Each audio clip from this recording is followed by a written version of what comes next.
methods as well. But let's see if we can catch up with him. It looks like he's gone for a little bit of a pause there, so let's see if we can get a nice view of him for you.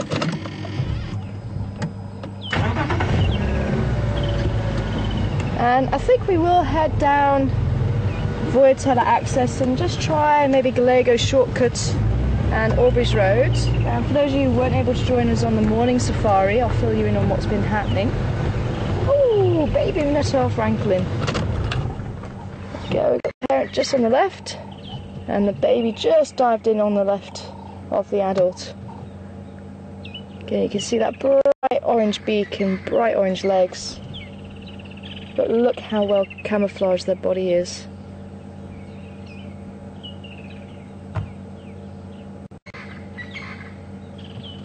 And I can actually hear another Natal Franklin calling behind us, and that's obviously what this Natal's listening to.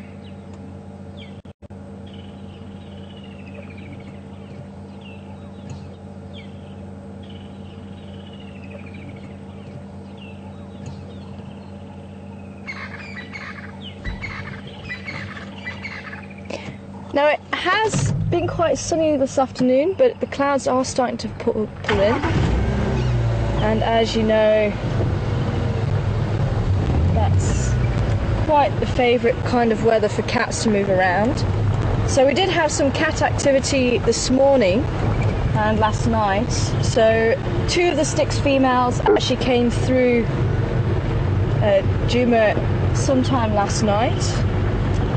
And they headed down Weaver's Nest Road towards Twin Dams, and they veered off to the east and were found, I think, just beyond Gowrie Main on the Chitwa side of Gowrie Main, unfortunately just out of reach for us. And apparently there was a male with them. I'm not too sure who it was, but we did have male tracks roughly in the same direction. He came up the western side of Quarantine and then turned around and headed towards Gowrie Dam, but then I think he must have gone north because we didn't pick up any other tracks from him south.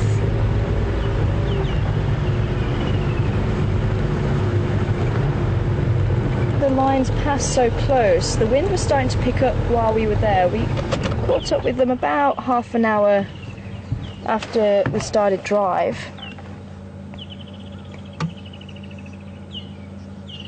And I think possibly they might have urinated, and I think the wind may have taken the urine smell towards the mother, and it looks like who I was saying was the juvenile or sub-adult, who was probably about 3 or 4 years old, was possibly the mother of little Ntombela,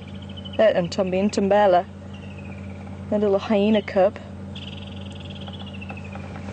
So it looked like it was possibly her first cub, because she looked a little bit uneasy with possibly the lions getting so close, but she wasn't, I don't think she was too sure when the lions passed, because she kept looking over her shoulder. And we did follow up, we did check to see if there was anything else in the area. There was no alarm calls that we could hear, there was no spoor. We checked as much as we could in the drainage line, but there was nothing else to suggest there was somebody there at that point. So I think it was the lions. So to protect little Ntombela, she picked her up, and she actually carried her straight towards us. That was quite amazing. And she was a little bit clumsy with her, which makes me think she's a first-time mum and still finding her way with the little one. And she kept getting closer to us, and then she kept putting her on the ground just to try and get a better grip on her. And that's when little Ntombela decided, no, you know what? It's safer at my hole, thank you very much. I'm going to go back again. And she did this about 4 or 5 times, and eventually she got a good grip on her. And she headed south with little Ntombela to find another hole. So I'm hoping we'll find that new den at some stage. But I wasn't prepared to actually follow her and put the little one's life in danger.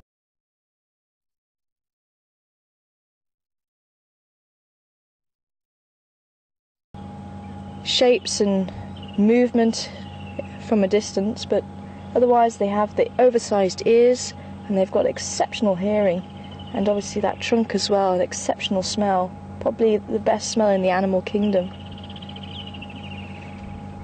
They're certainly one of the best. They're even better than dogs at tracking. Afternoon FRAM 1, Madonna Glove for your tele-access.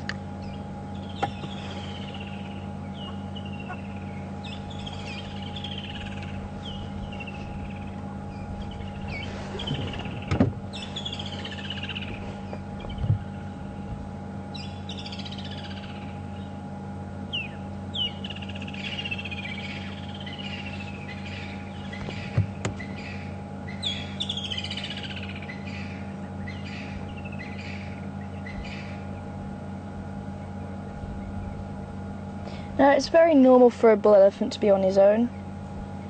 Generally, it's the females and their offspring and relatives that form the herds, and then the males will wander far and wide.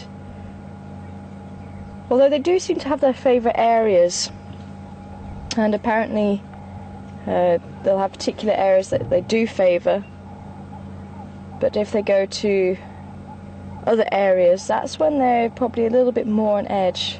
So I think this elephant knows this area very well because he's very relaxed. He's not too worried, and especially when a bull's in must as well. If he's in a new area, then apparently the aggression can be quite heightened because he's not sure about the area. But then there might be a few other bulls around and they might meet up and socialise together. And again, it depends on what they feel like on the day. Maybe they decide, you know what, I quite fancy some company for the next few days, and then they decide, actually, no, I fancy some time on my own.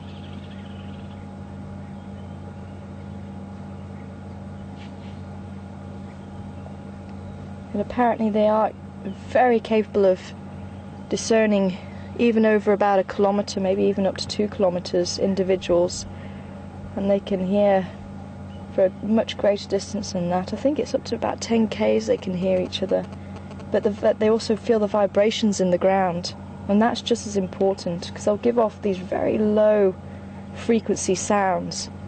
And they actually did an experiment further north, I think it was in Botswana, and it was to do with the females protecting their youngsters, and they gave off a certain call, and when the females gave off this call, they would actually group together and make sure all the babies were actually in the centre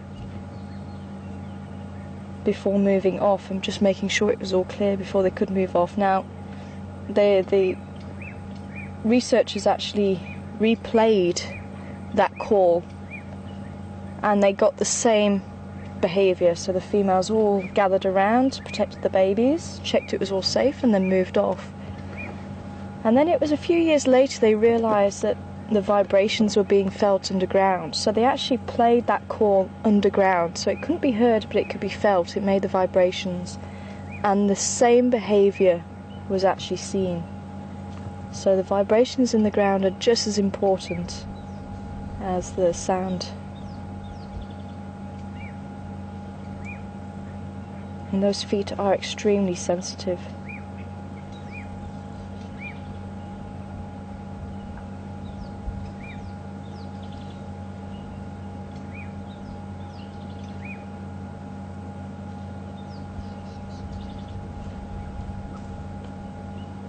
Mm-hmm.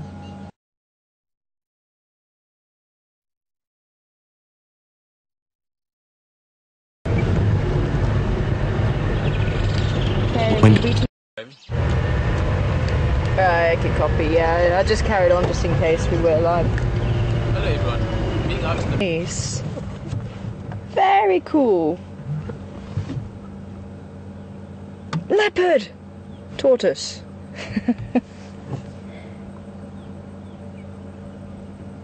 And you can see those spots on the shell is exactly why it gets called a leopard tortoise. Very, very nice. We had a hinged tortoise the other day, so now we have one of the other types of tortoise, the leopard tortoise. One of the few tortoises that can swim, this tortoise. There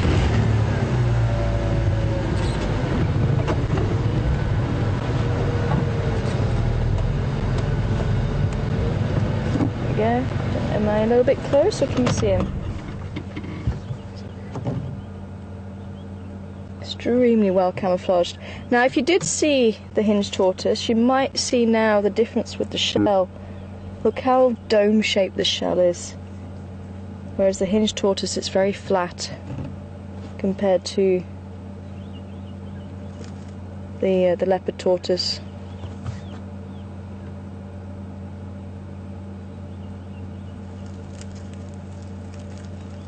Oh, it's a decent size as well.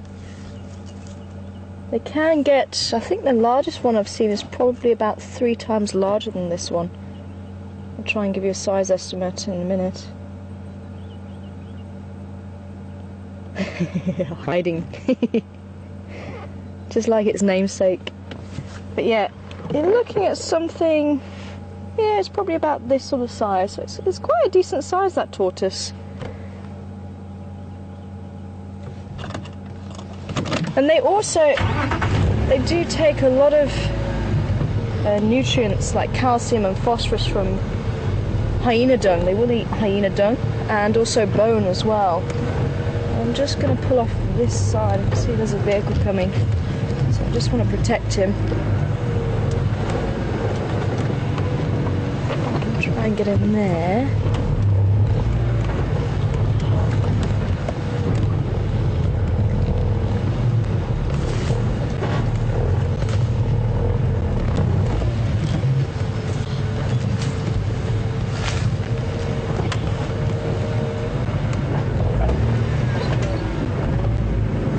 Can we get past you there? I think so.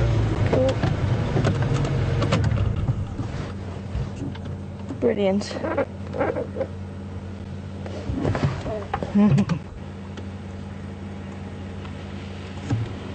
Good afternoon. There's a tortoise just down here. Leopard tortoise just in front here.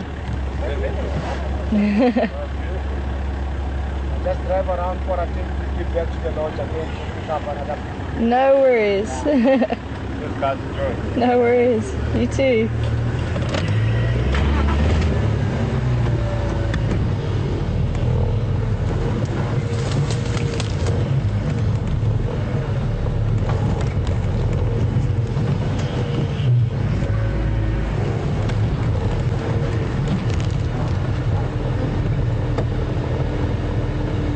Alright, little tortoise. Stay safe. Even though they do have that protective shell, leopards will quite often try and eat a tortoise, and they can be quite successful. I remember Mishu successfully managed to get shell open. So we're going to try Gallego shortcut at Albury's, just to look for any tracks, because those were some of the roads we didn't get a chance to cover this morning. I say everyone was down on the southern side looking around Twin Dams and that area for lions. So we covered quite a lot of this side and the west, but sadly very many tracks and nothing from the cats. So we're just going to see if we can't pick up anything from those two roads.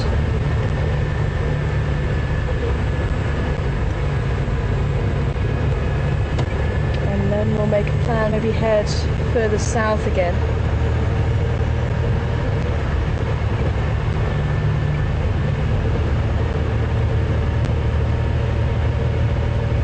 Hi Steve from Boston.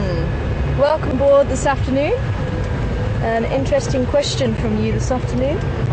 Does temperature play a role in determining the sex of tortoises when it comes to their eggs and hatchlings? And yes, it does. And it also plays a role in crocodiles. And when crocodile and tortoise, when they actually have a nest, and they'll dig a nest in the ground, and it's kind of this sort of shape. So when they lay the eggs in there, because they're going to be away from the surface, and the eggs on top are going to be right next to the surface, so obviously it's going to be more exposed to the sun. So the crocodile, I'm trying to remember just to make sure that I get this the right way around. So the crocodiles, the males are actually on top, so they will actually develop on top. So the males will actually develop at the hotter temperatures and the females on the bottom at the lower temperatures, whereas the tortoises, it will actually be the females at the top and the males will be at the bottom. So I think, if I remember rightly, you're looking at about 31 to 36 degrees for the top section. So that will be where, for the shelled reptiles, the tortoises, that will be the females, and in the crocodiles it will be the males. And then about 26 to 30 degrees you're looking at females for the crocodiles and males for tortoises. It's quite amazing that temperature can play a role in determining the sex of the eggs. And that's one of the reasons why you don't want to be picking up a tortoise, especially in the winter time, because they actually have a bursa, a sac that stores water inside, and that helps to keep the tortoise hydrated. They can reabsorb that moisture if they can't find any water. But the females can also use that water to soften the ground so that she can actually lay her eggs. She can dig and lay her eggs. It just helps to soften the ground.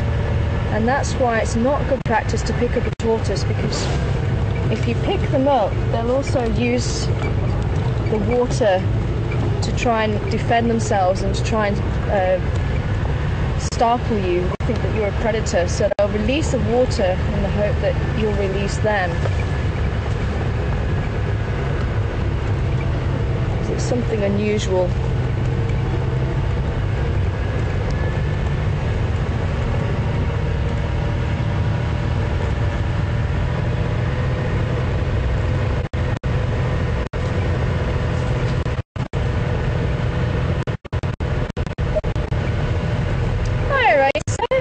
Good to hear you on board this afternoon. Raisa's also one of my citizen scientists. She actually helps me to identify the leopards on my research over in Leidenberg.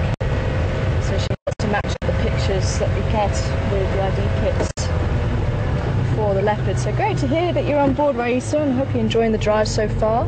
Raisa wants to know, does the shell actually grow from the middle of the shoots? Oh, I just saw a chegra. I was hoping maybe we could catch him on camera, because you don't see him very often. The chegra that's been calling quite a lot, the whistling. Hopefully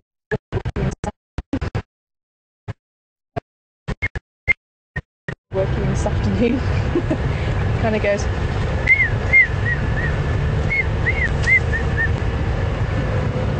Been hearing it a lot. And do you know what, Raisa? I've never actually thought about it. Because you can determine or guesstimate the age from the shoots. So that the shell is actually made up of all those different shoots. And each one, as it grows, will have a ridge and then a dip. So the ridge is during the winter months, and the dip, the extended part, is in the summer months, because they grow more rapidly in the summer with the temperature, obviously the food. So it's just like the rings on a tree. You can guesstimate the age by counting the ridges and the dips on the shoots, but where it actually grows from, I've never actually thought about. I would have said from the mid, but I'm not entirely sure. Maybe someone out there knows. Quite interesting if someone can find out for us. Very interesting question, that, Raisa. Thank you. That was stumped.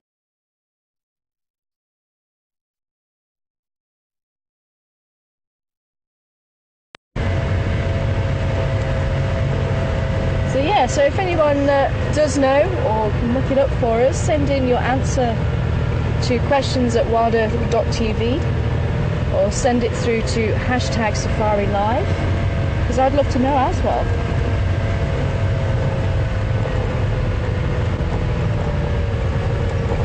Now the shell also is very important, because obviously it forms the protection for the tortoise, and that's what makes them very special, and none of the other reptiles have a shell like they do.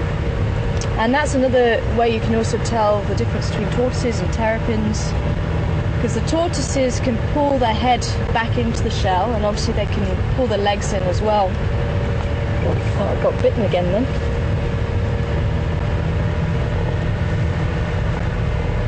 I like going for my leg. Oh, don't you just love mosquitoes?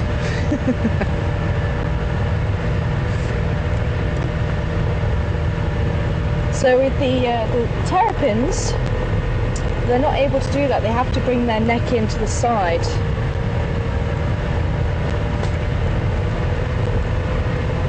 And with the turtles, they're not able to do that at all. The turtles live in the salt water, the terrapins in fresh water. That's how we determine it with the names.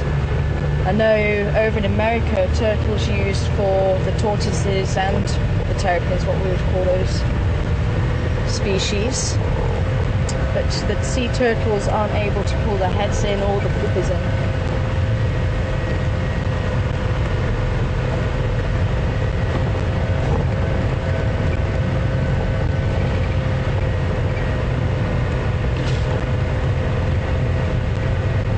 Okay, so we're coming to the top of Aubrey's Road.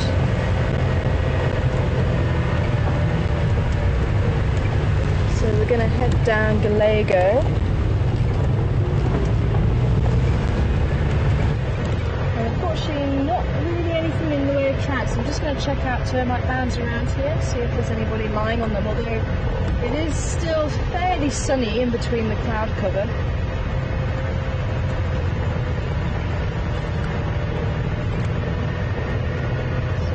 Expect them to maybe be hiding up underneath the bush, but you never know.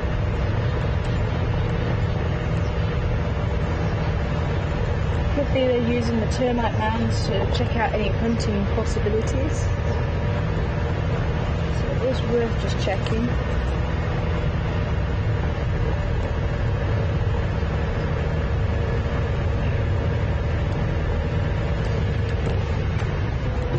Check here for any movement. Also very quiet.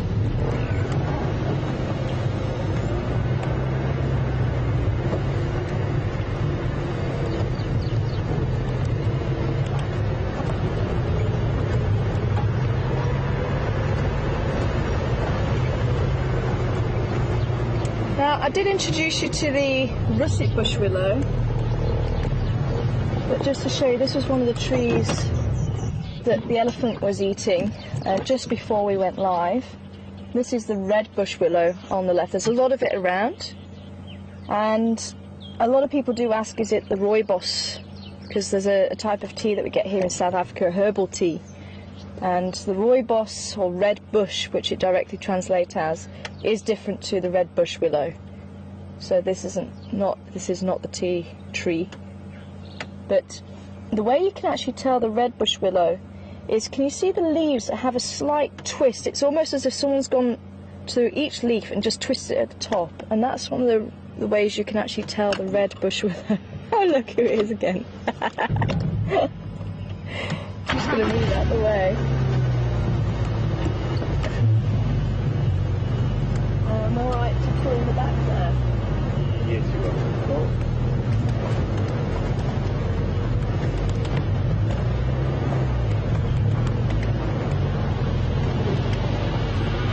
No worries. Did you guys see any tracks that side?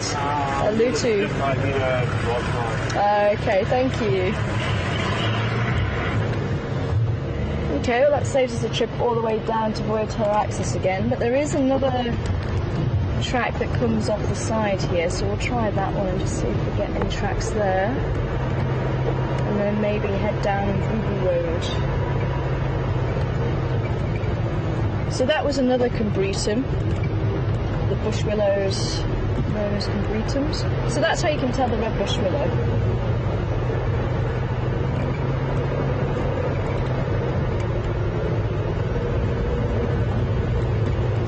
Quite a common tree all over South Africa.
slaughter track. No. I think it's somewhere around this corner if I remember rightly.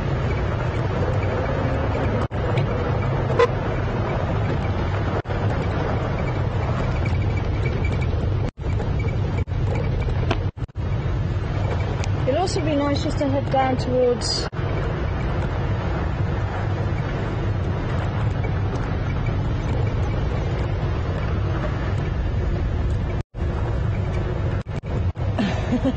thanks, John.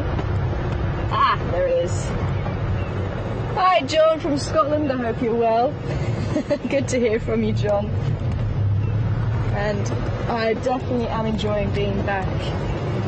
It's such a privilege to drive around Djuma again and enjoy the Sabi Sands once again with you all.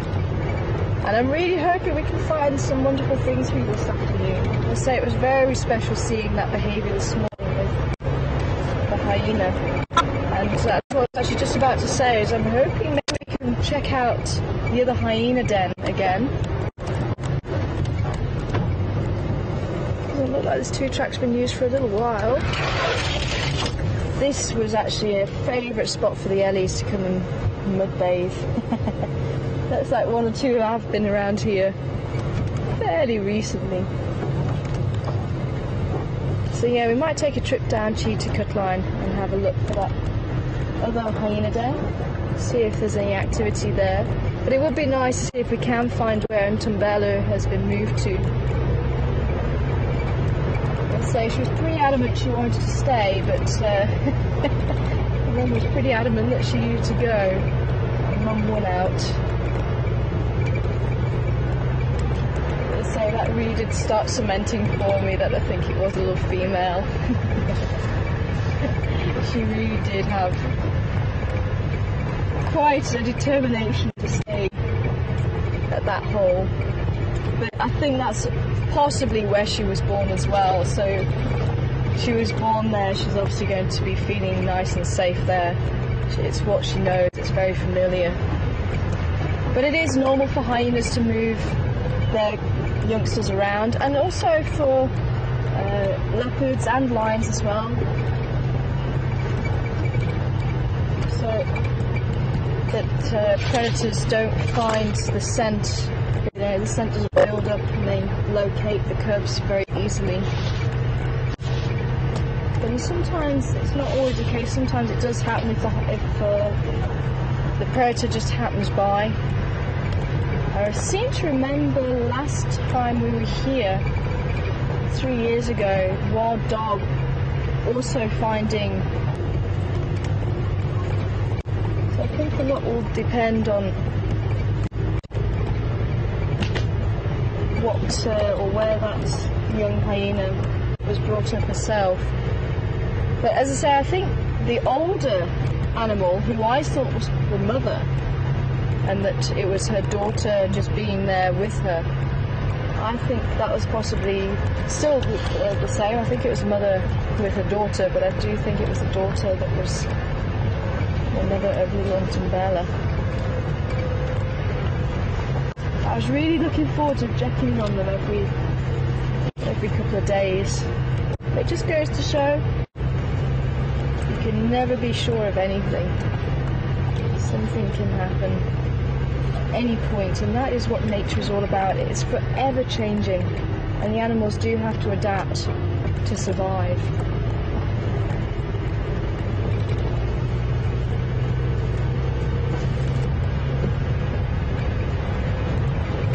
There's enough grass in the road here.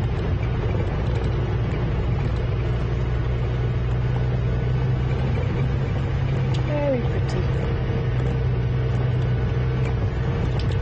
Also hide a leopard extremely well.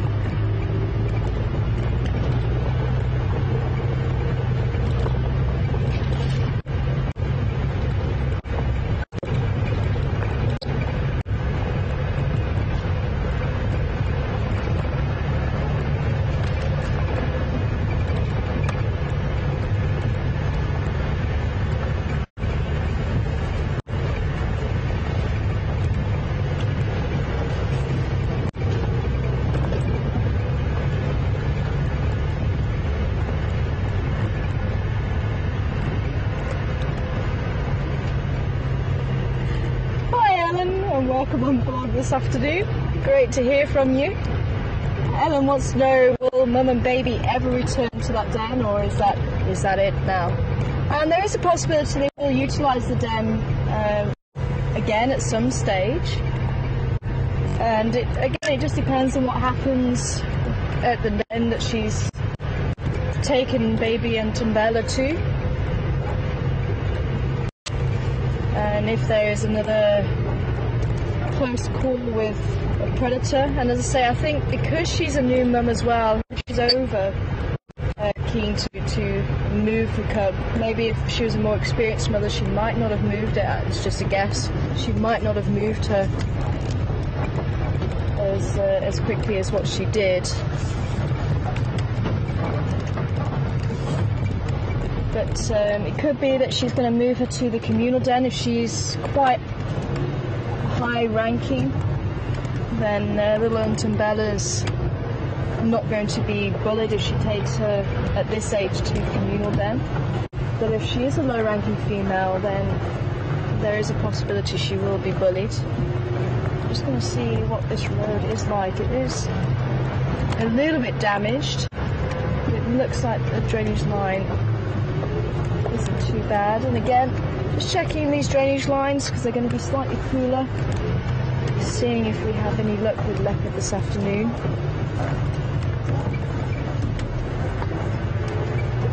But it could be the leopards have kind of gone to ground because of all the line activity that's been here the last couple of days.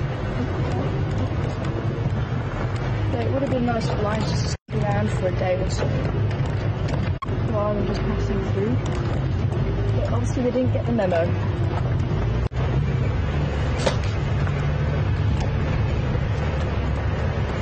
So we will keep checking that den just in case she does come back over the next couple of weeks, but I would be surprised if it would be that den in the next 2 weeks.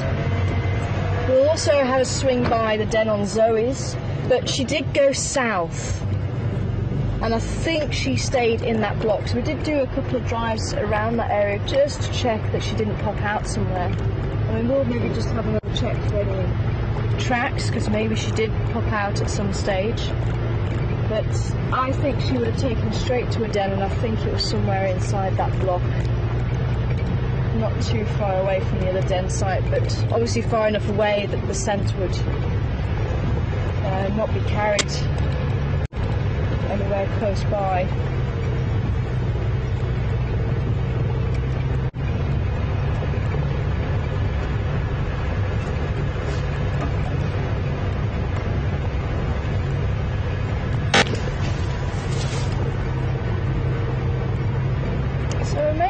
To Mvubu Road.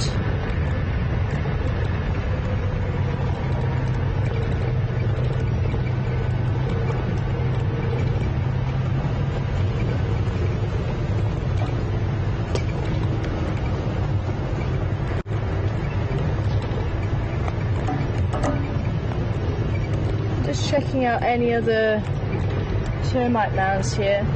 So any termite mound that has a huge hole made by an aardvark at some stage has the potential to become a den. So it's just keeping a sharp lookout to see if there is any activity.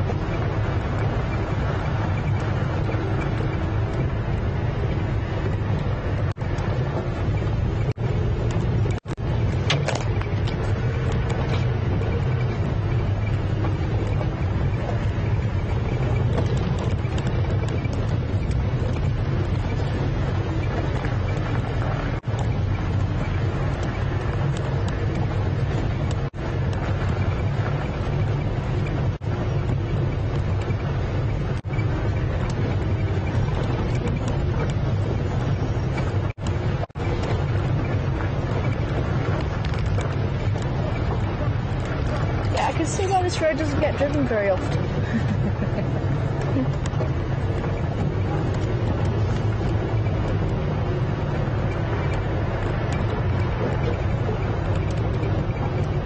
Hi Kathleen, welcome on board this afternoon. Great to hear from you. And Kathleen would like to know, how large are the hyena packs in this area of Africa? And we haven't seen very large clans. That's the collective noun for the hyenas. Let's see if we can drive down here. Looks like it's going to be fun. But I do seem to remember we counted, I think probably about 6 in a floppy ears clan, and these females could well be the descendants of Floppy Ear. I have no idea if Floppy Ear is still around. She was the matriarch of this clan.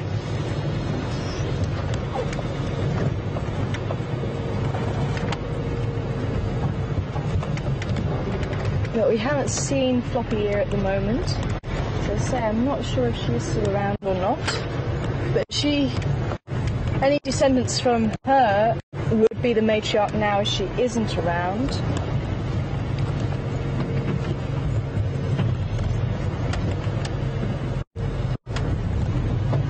It's just a little bit overgrown there, but I think we're okay.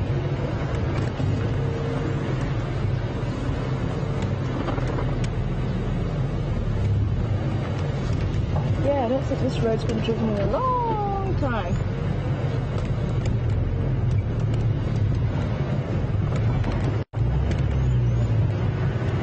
Anybody hiding there?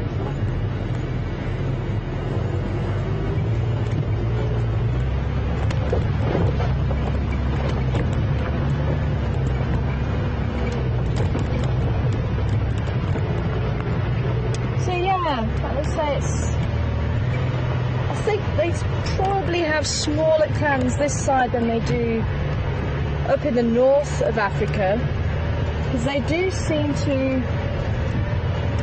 scavenge a lot more by themselves. You don't really see them going out on hunts in large groups this side.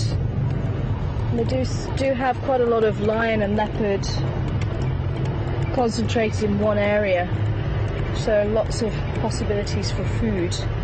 But they are very good hunters in their own right. But I don't remember hearing reports of very large groups down this side.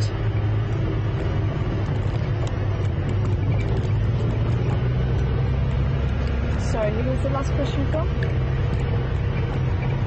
Ken! Ken, welcome on board, all the way from Australia. Welcome on board this afternoon, so I suppose it would be your morning, wouldn't it? Hope you're enjoying your morning tea or coffee. Ken wants to know, would hyenas move because of ticks and fleas building up in the den site? And that could be a possibility. Again, I've not really thought about it, but it could well be a possibility. Especially if there's no predators around, although we have seen them use the den on Zoe's Road, I think for something like 6, maybe even 7 or 8 months. And you would have thought that the ticks and fleas would build up quite substantially then, especially between the number of offspring that are there. And we had 2 sets of cubs in that den, utilising that den at that stage.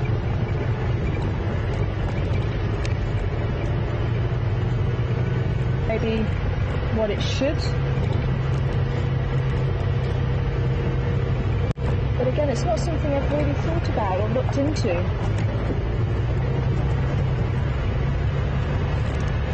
That could be another reason why when the cubs or pups are very, very small, of lion and leopard and hyenas, that could be why they do move them on a fairly regular basis as well.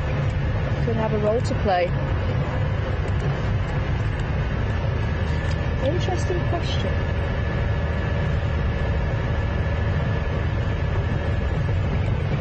Wonder if anybody's studying it. So we are on Vibu Road heading south now.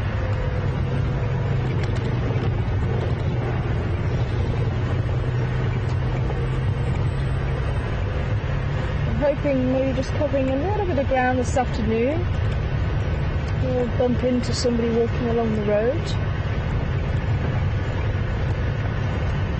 And I am looking out for a Who Doing It For You this afternoon.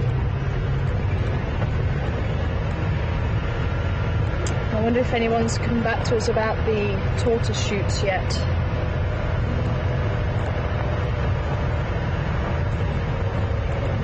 I think it's quite an interesting one, that.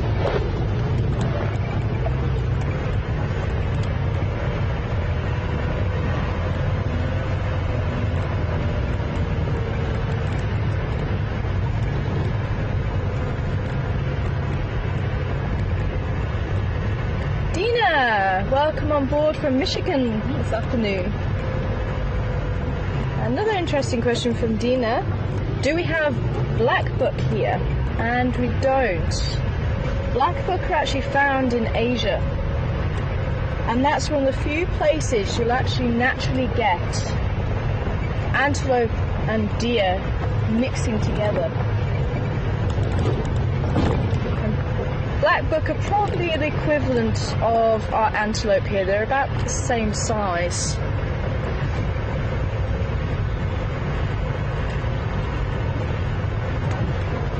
And they are an antelope. So even though antelope and deer are both ruminants, they both have four-chambered stomach. And they chew the cud. Antelope and deer are slightly different. And the antelope don't shed their horns, and deer do. Deer will shed their horns every year.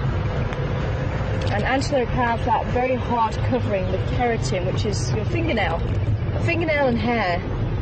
And keratin is found in a lot of different animals. It's the rhino horn, which really, it makes me wonder sometimes where people think that animals have magical powers, because it is literally the same thing. Unfortunately, the rhinos are being heavily persecuted nowadays. There was always a problem, but in the last 3 or 4 years, the poaching has just increased can't even speak now. It increased rapidly. We'll avoid that word, I can't speak. But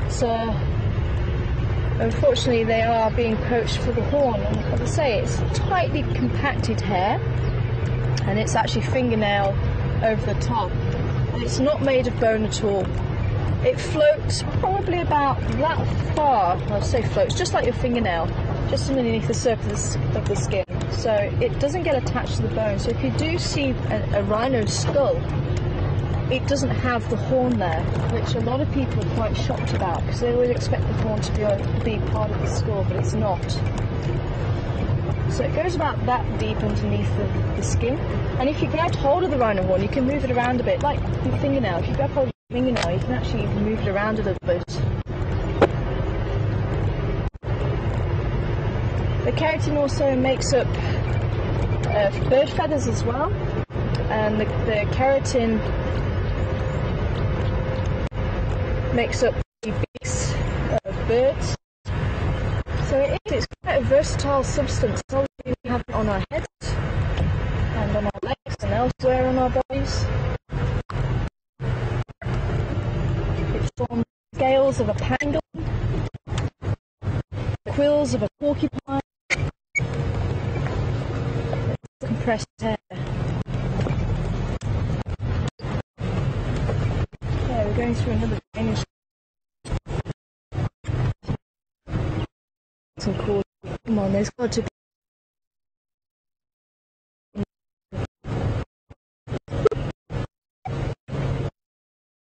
If I was a leopard, I'd be. Look at this.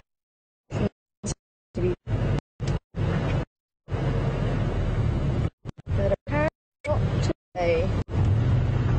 Could do with them. Good at detecting leopard. And I remember actually it was around here we had monkeys calling. Oh, water buck. Nice.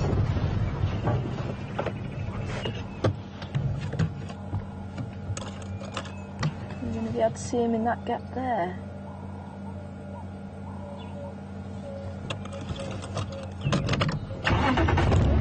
He's on a mission.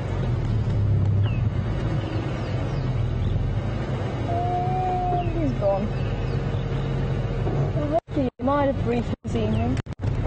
It's quite a large male.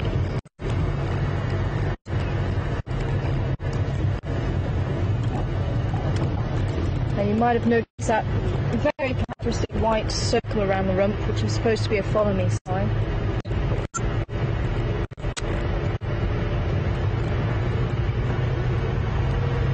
All that means is if there's any predators around and the animal's walking through or running away, the rest of the herd can actually follow and keep up. So you might have a whitetail on a kudu or nyala, mountain reedbuck, which is an antelope we don't get here. They tend to, as the name suggests, live in the mountains. And the white tip of a leopard's tail or a black tip of a lion's tail, the cubs will actually be able to follow through the bush. So they'll actually, especially when they're very small and they're like this sort of size, they'll follow the tail. Warthogs as well. Warthogs are one of the best follow me signs, and it's almost like a speedometer as well. So as the warthog starts running, the tail actually shoots up. You might have seen that in the Disney Lion King. They really got the warthog spot on. Pumbaa.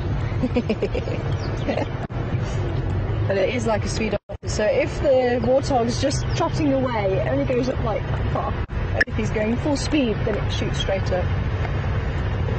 And then you see them all fall into line behind Mum as they run away. It's very funny to see.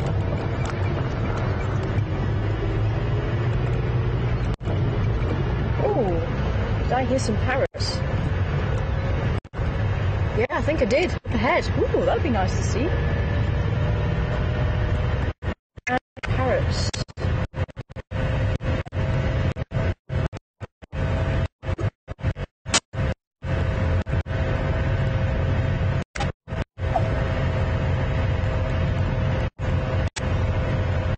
But yeah, he's very, very good at spotting predators, and they're actually supposed to have a dialect. I'm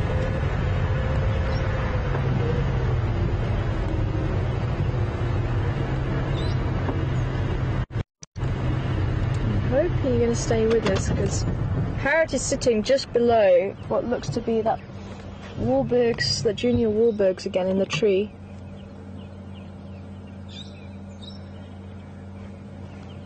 And there is the brown-headed parrot. He's a little bit far away at the moment. And that juvenile warburgs is looking very unimpressed.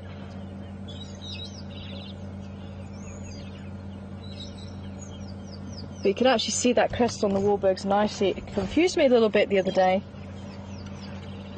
It looked like maybe it was just a little bit of a wet patch after I said, oh, it's the warburgs. But no, it definitely does look like the juvenile warburgs.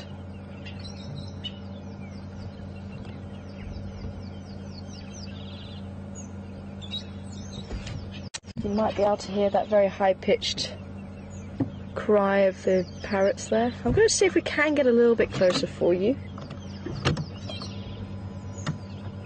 Because the warburgs actually allowed us to pass right underneath it without moving, so hopefully we shouldn't disturb it.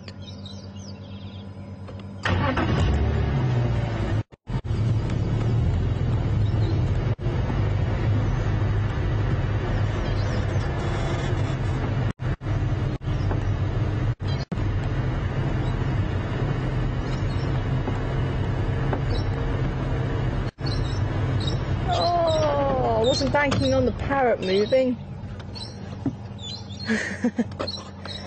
I don't think you're going to be able to get it. He's probably just about the same distance away in the other tree. Went to go and join his pal. I think it's probably going to be a little bit too far away now. Yeah, and it's actually just level with that branch, so I don't think we're going to be able to get it. Oh, that's a shame.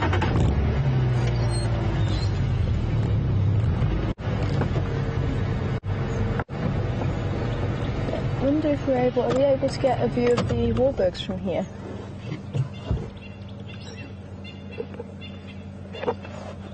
Quite a small eagle.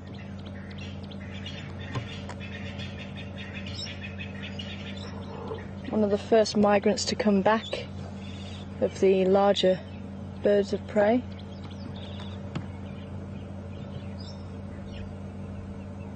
And this seems to be one of his favourite roosting points. It can take juvenile birds of prey 5 to 7 years to get the adult plumage, and I think that's why it confused me a little bit as well, because he is in that transitional period. Tend to be much darker brown without all the speckles, feathers all over his body.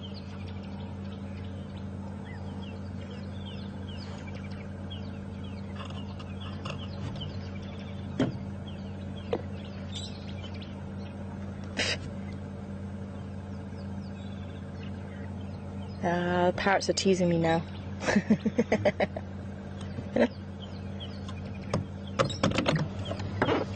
Okay.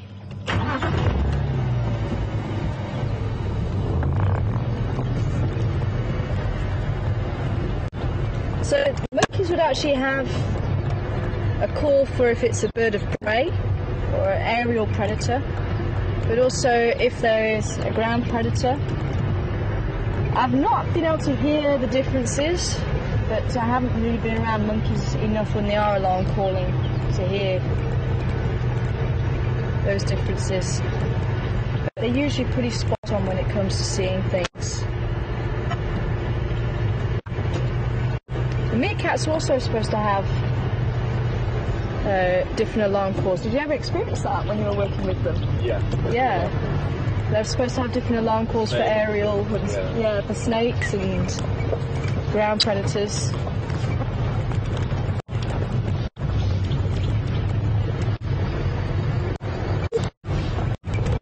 Some of you might not know, I was lucky enough to follow meerkats for 8 months, wasn't it? Yeah. Up in the Kalahari.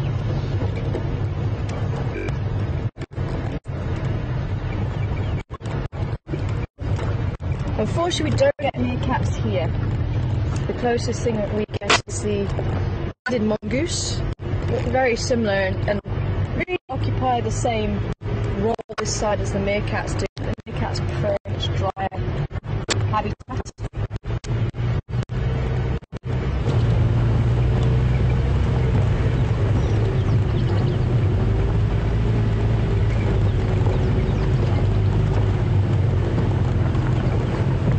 Nice eagle for it. Yeah, I thought he was actually flying off, but maybe he's going to stay put. It's going to be difficult to see who it is. Yeah, he is just banking at the moment. But you might just be able to get some of the colours. You can see there's a tiny little bird in frame that keeps coming in as well. And quite often the birds of prey will get mobbed because they don't want the birds of prey anywhere near them. And this particular bird raids nests, so he's not very well liked among the smaller birds. He's an African harrier hawk, or a Djuma. I did see the barring and the grey underneath. So he is just banking a little bit too far now for really to get a good view of him. Well done for keeping up with him though. That's probably one of the most difficult things to do, is keep up with a bird in flight.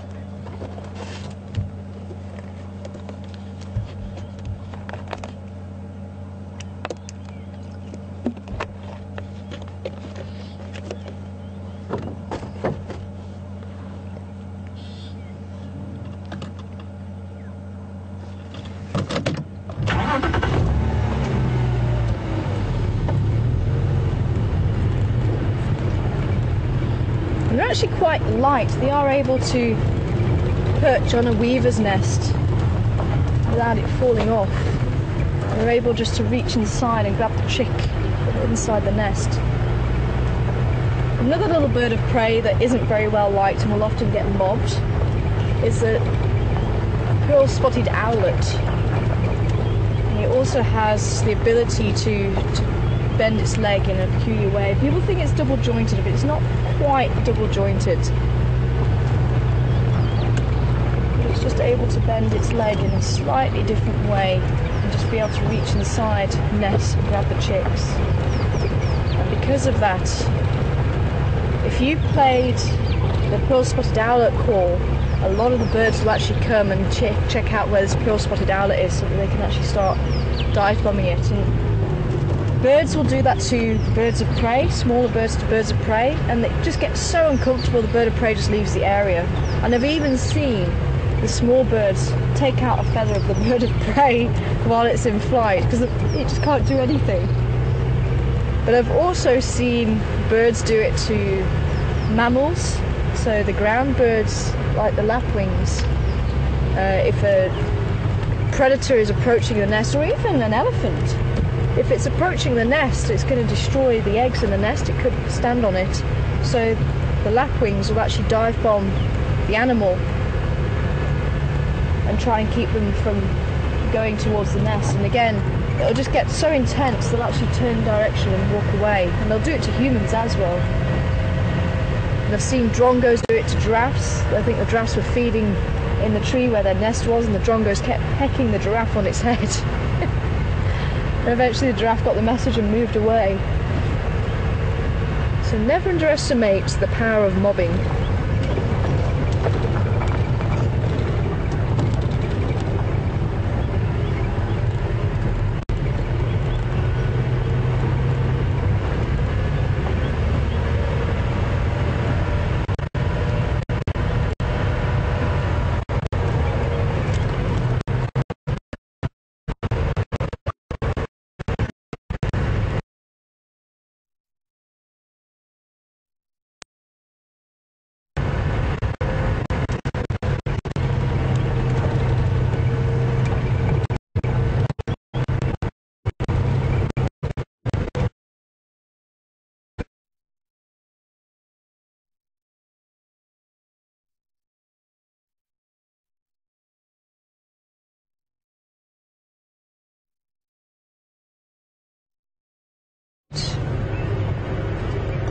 From Pennsylvania. Welcome on board to you this afternoon. And great to hear from you. So Lisa, welcome on board to you. I think apparently there's a little bit of break there, but hopefully you guys are going to stay with me here. Because we're driving alongside the riverbed here just to see if there is any activity from any of our spotted friends. But apparently you didn't know about the wild dogs being so critically endangered. There is only around just over 400 left in the wild. It is actually extremely endangered. And the sad thing is they were actually shot out quite a lot because the wild dog, it's another animal you don't really get to fence in, and they can have a home range.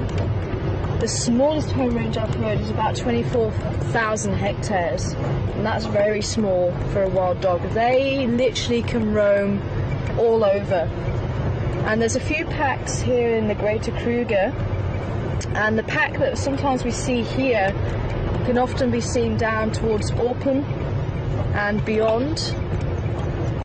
And I know they are actually studying them in the Greater Kruger, and they do ask for people, if they see the wild dogs, to send them pictures so they can actually keep a check on where the wild dogs are and the movements of them. But certainly raising awareness to try and help reduce the losses of wild dogs. But as I say, they can be quite detrimental to livestock owners, to the livestock itself. Same as cheetah. Cheetah are also extremely vulnerable, and they're also highly endangered. I forget what the numbers are now. I really need to get my head into the numbers again, but they're also very low. again, for the same reason, they've been heavily persecuted because of the livestock losses.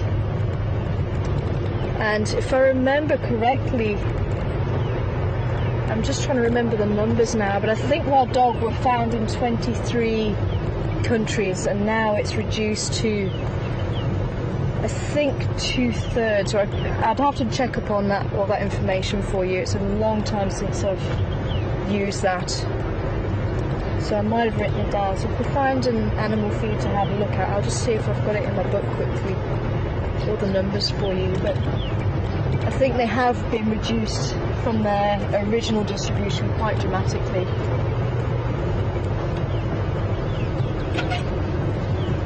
And with the cheetah, they went through a natural bottleneck about 10,000 years ago, and all that means is that they went through localized,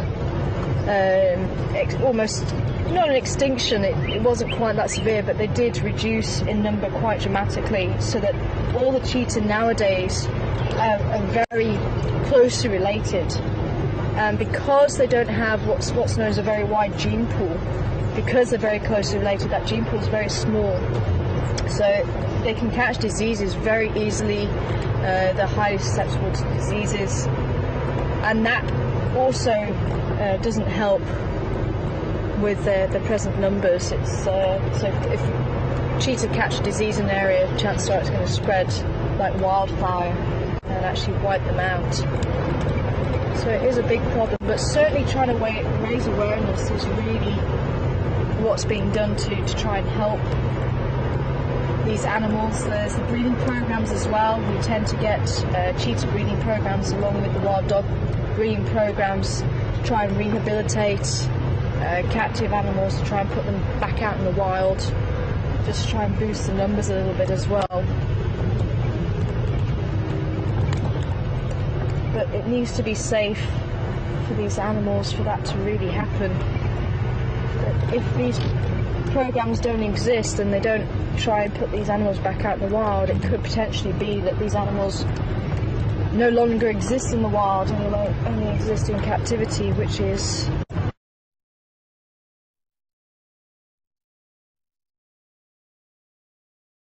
I think we're having a couple of power problems in final control, I think. But I was just saying, this was one of my favourite pans, and there's no water in it at the moment. But this is where we have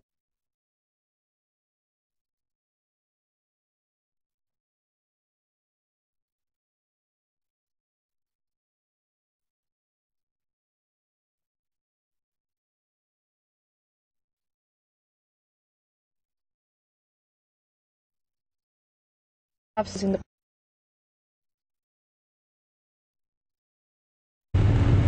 such a majestic creature. Ooh, porcupine quill.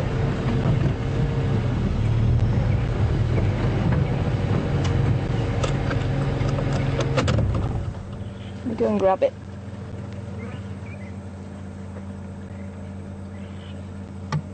I'd love to find a porcupine track for you guys. Give that to you as a whodunit.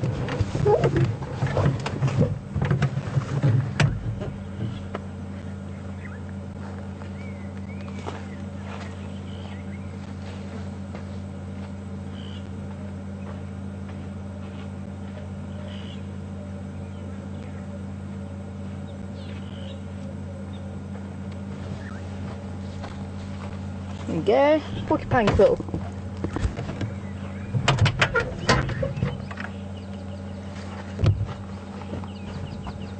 I think they're fairly readily available in zoos now. But just in case any of you have never seen a porcupine quill.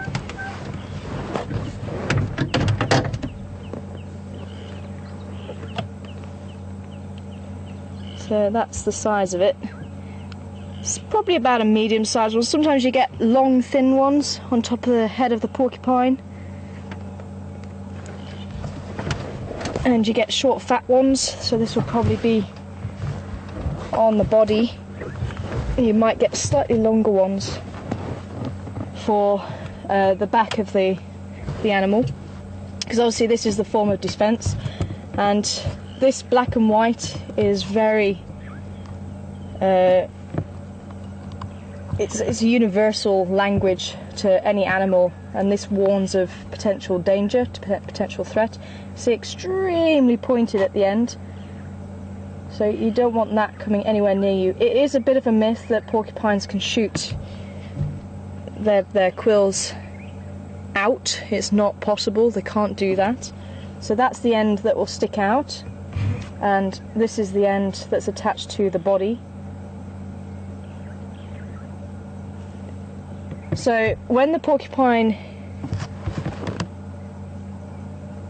is threatened, they'll walk with the quills down, and as soon as they feel threatened, they'll stick them up, and you just have this whole armour of these quills. And the porcupine will actually warn you by shaking its tail, and all these quills will actually rattle that's on its tail, and it stamps its foot as well, just to make sure that you know, don't come anywhere near me.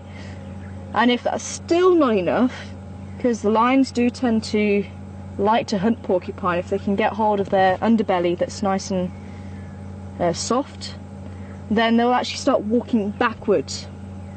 Actually, scratch that, they won't walk backwards, they'll actually run backwards, so that they'll actually be able to pierce you with these quills. And believe me, it's very effective. They're extremely strong.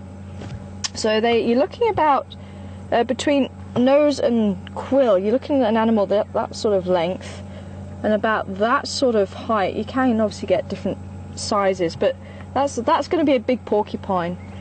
But one of my favourite features for a porcupine is they have the same ear as a human.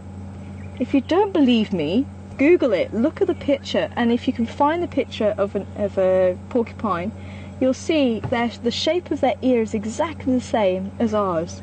Absolutely crazy. It was only because I used to look after them. I was looking at them one day, actually, you've got the same ear as us. Amazing. But you can see inside, this one actually has been run over, but you can see inside the fibre, and actually it's been flaking away, a little bit like if you file your nails, it's breaking away just like our nails do. But it's all this tightly compacted hair, like I was saying earlier, the keratin. And they don't have venom in there. I know that was another myth.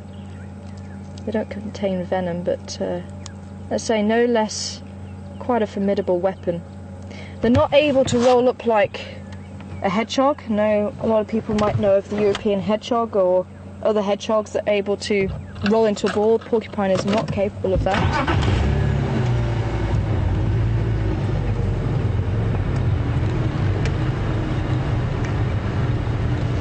This is another drainage line. I must admit this was probably one of my favourite roads.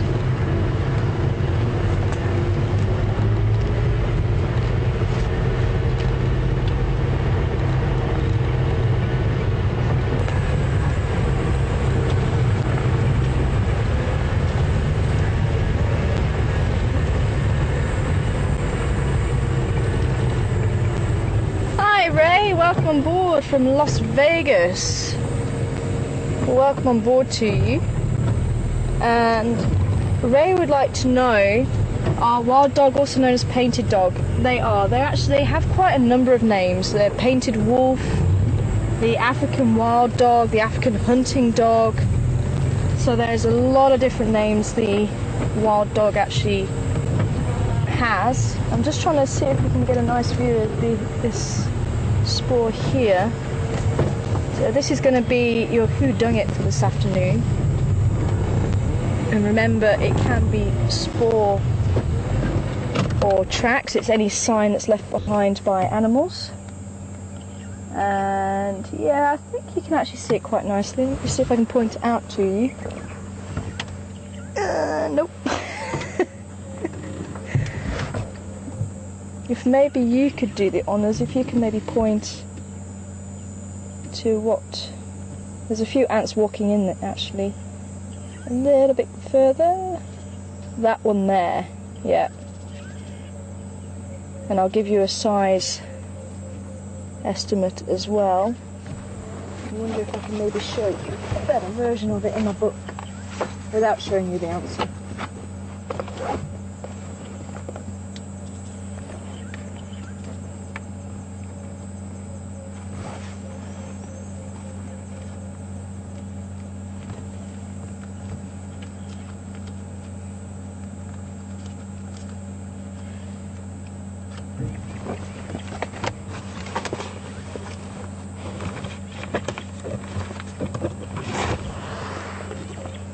Yeah, there we go, that's a bit better.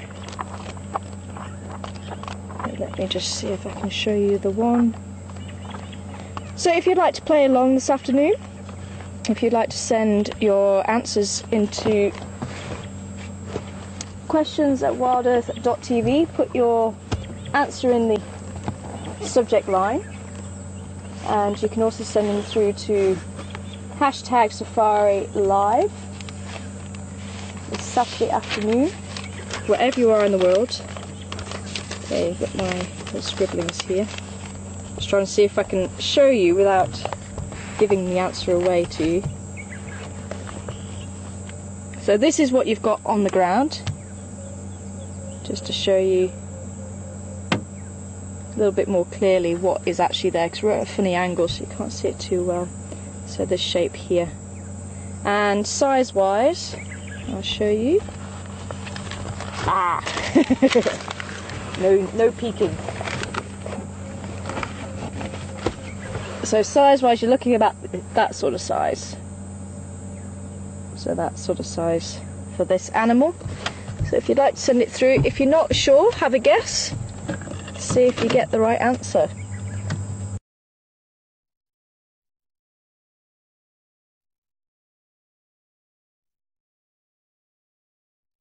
And again, what do you have back home that could look like this? Have you ever gone out on a walk and just had a look around at the tracks? Is anything you've seen that lives close to you look anything like that? And again, you need to ask yourself, is it herbivore or is it carnivore? That will help to get you in the right category at the first question. That's always what I ask myself, is it carnivore or herbivore?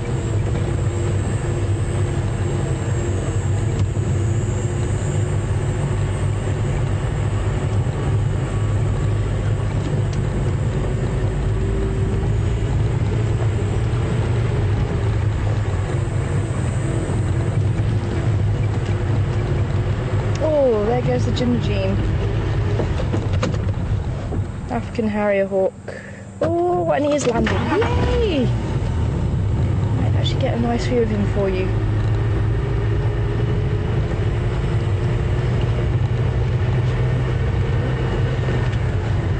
What I forgot about this little pan. This is also a really nice pan for wallowing.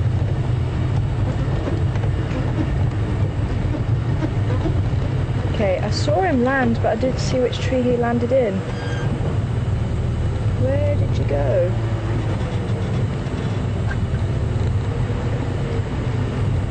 Oh, there he goes.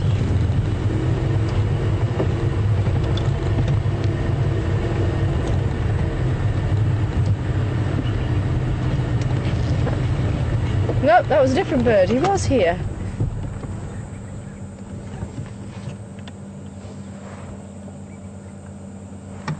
There we go.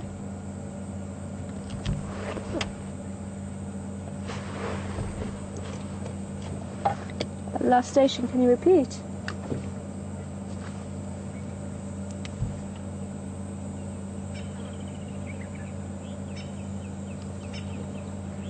Copy, thank you.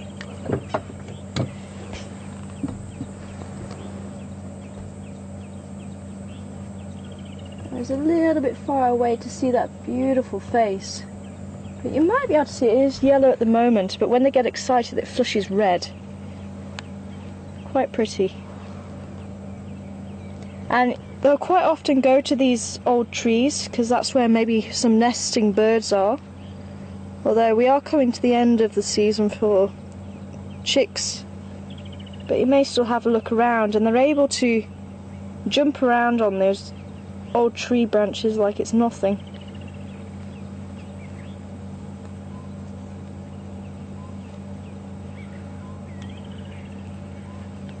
But the kingfishers, the woodland kingfishers especially, the barbets, they'll all utilise holes maybe left behind by woodpeckers in these old trees.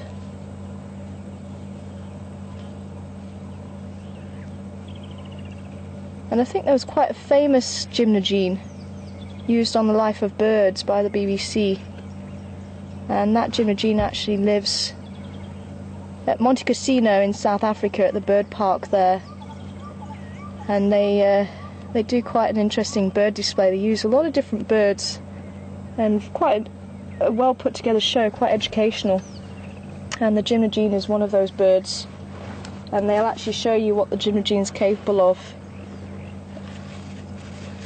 being able to put his leg inside a hole and pick out any chicks that are in there, and apparently that was filmed by the BBC.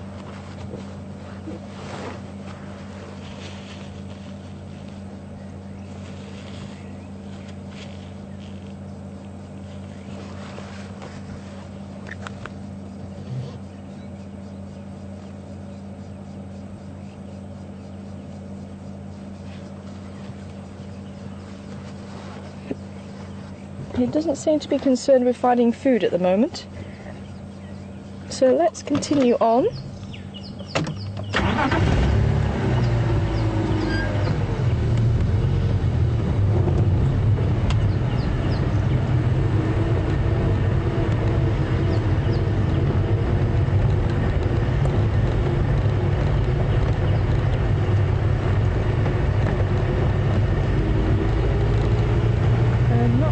Down this way either. Where are you all hiding?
Dacre. Thought I would see me slamming my door, just scared him. Sorry, little Dacre. Long gone. Hi, Dolly from London. Hope you're well this afternoon, and I hope you're having some nice weather that side. I did hear there was a lot of snow in the UK recently. I hope you're not too cold and enjoying the African sun. Hopefully it's warming you up on this Saturday afternoon. But Dolly would like to know excuse me. What would you like to know? It's popped out of my head again. Oh dear, goldfish memory today. Crocodiles. Crocodiles, there we go. Thank you. Sorry about that, Dolly. But yeah, Dolly would like to know about the crocodiles. Have there been any seen since the drive started up again? Because there were a few 3 years ago. I haven't heard about there being any crocodiles around, so just nice opening here into this drainage line. Perfect leopard habitat again. I do keep looking out for any movement in the water for potential crocodiles, but as yet I've not seen any. I haven't heard if Mark's seen any. Brian will be able to tell me if they have seen. But we'll keep looking at them. But there are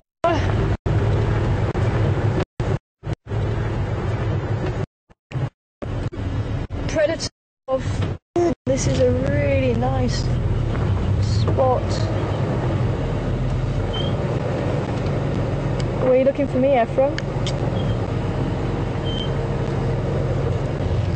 Lutu so far, it's very quiet.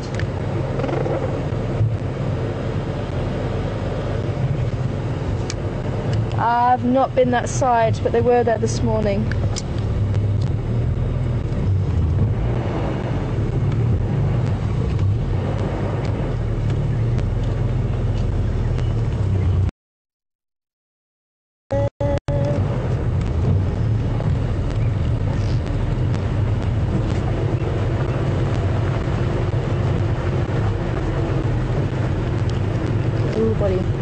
So yeah, again, the general rule of the bush comes into play. If you're bigger, you eat whatever's small, and it's the same with the crocodile. If you're small, you get eaten by the bigger things. So baby crocodile, think every 100 eggs that hatched, only one crocodile makes it. The baby crocodiles, remember, they're going to be about this sort of size for the Nile crocodile, which is the type of crocodile we get here. And they can fall prey to herons and even leopards at that size, and anything else that is bigger than it. And it's up to them to try and keep out of sight, so they'll actually try and hide away in the vegetation. And I think that's one of the reasons. Okay, if you're still with us, let's just check up this drainage line from the road.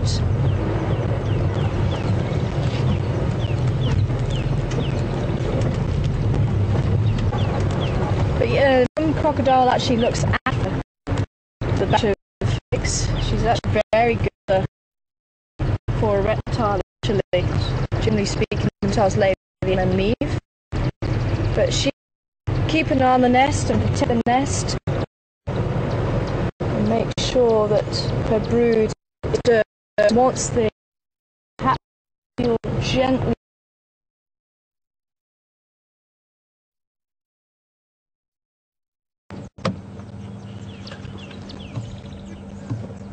is any better now and stationary.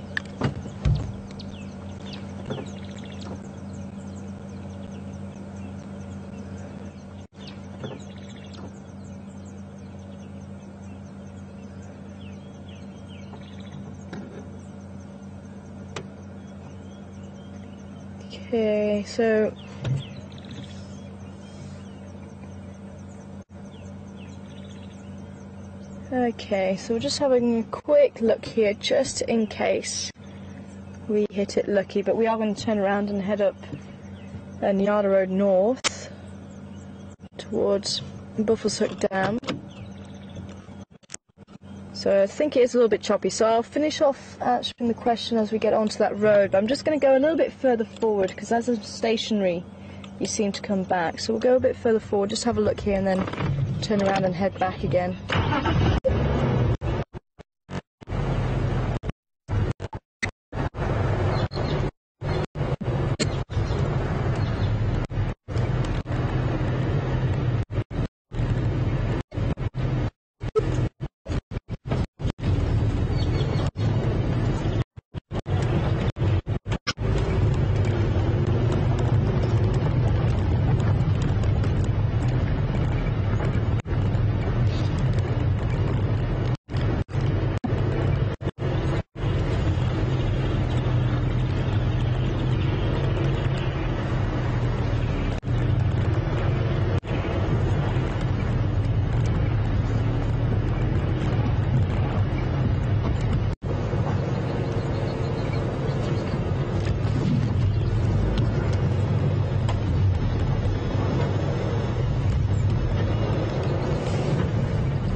try Battalier.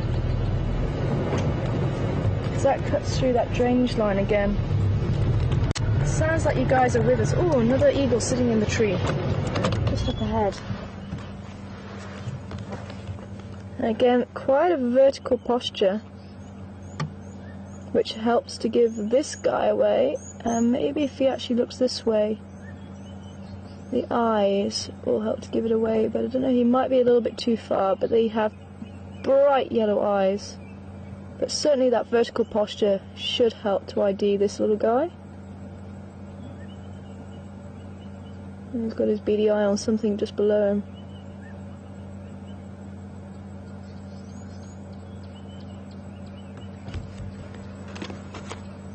Ah!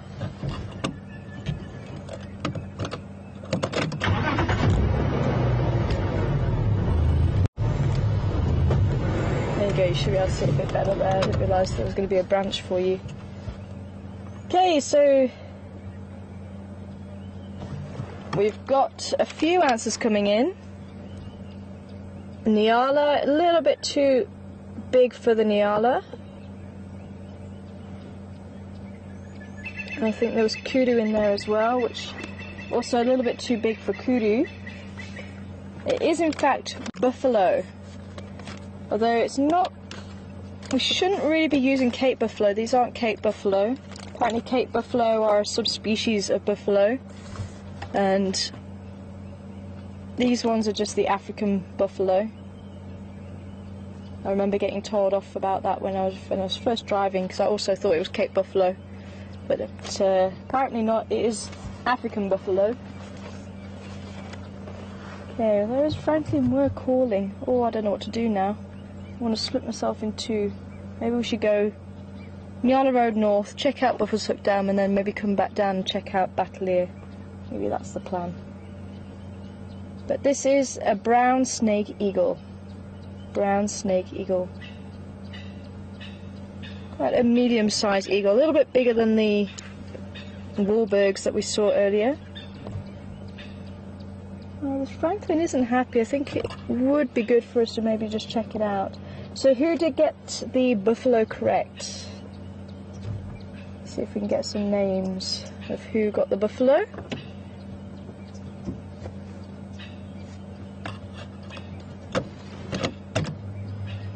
Raisa! Well done, Raisa.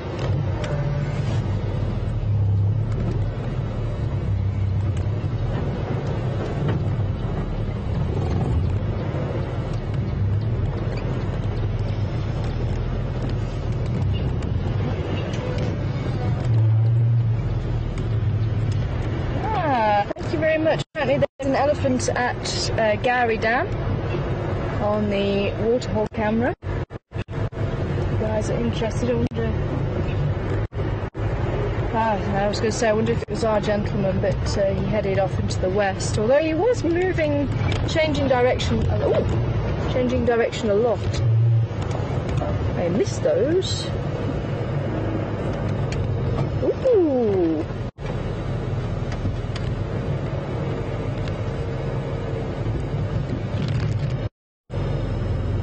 Laura and Chris as well. Well done, you guys as well, in the buffalo. Oh, this was lion. I was getting excited then. I thought we had some leopard tracks. But this is lion, I think, from yesterday. Passing through here. I was getting excited. I wonder why this Franklin is calling. It could be because of that snake eagle, of course. And as they suggest, they do eat snakes, and it's quite amusing to watch them. If they've caught a snake, they'll eat it on the wing, and they'll suck it up a bit like a piece of spaghetti. And just see this snake getting thinner and thinner and thinner.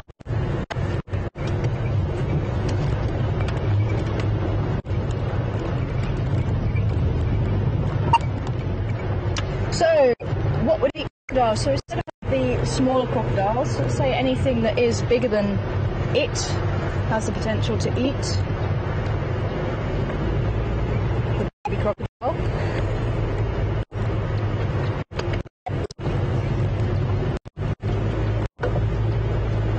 But if you'd asked me about adults a few years ago, nothing once they get to 3 meters or beyond. But apparently there are some very famous pictures, I think you can find them on the internet anywhere nowadays, of a leopard killing fully grown, well not fully grown, about a 3 meter crocodile, which was absolutely, I thought the leopard would have gone. I think the leopard probably special anything. I don't think it's the norm, so it is possible. If they're hungry, they will kill the crocodile, and when they're most vulnerable is when they're on the banks. There's a nice view of that snake beetle again. But when they are sunning themselves on the banks, and that's most likely when adult crocodiles would be attacked. But generally speaking, they are top of the food chain. They are quite a prehistoric predator, and quite the whole body has not changed over thousands of years. So they really are at the top of the game once they get to those huge sizes. You might be able to see that yellow eye a little bit better.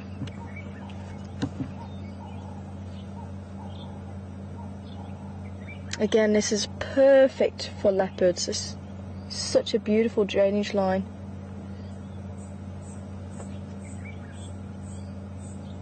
I think those francolin are calling for the snake eagle, unfortunately. So no cat as yet.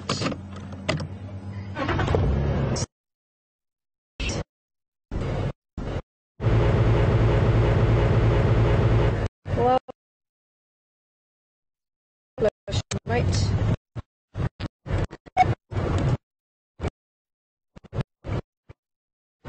Again. Sorry for the same Chris's expression. Please.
Just goes to show we are live.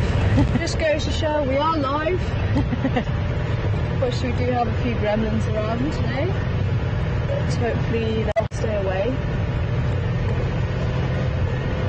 But Chris would like to know if elephants sneeze, and I have seen elephants sneeze, especially baby elephants. It's the funniest little thing because I think obviously it's still fairly new to them. And the trunk goes everywhere. They're very, very cute.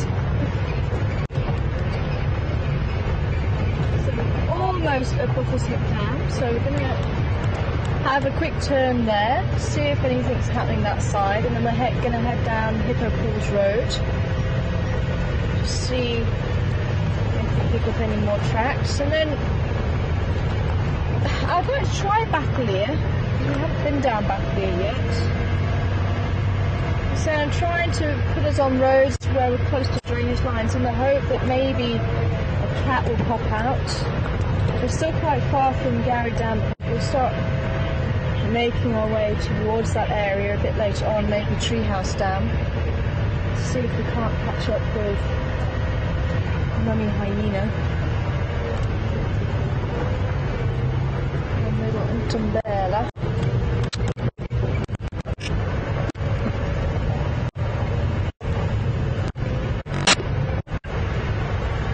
There are Franklin's.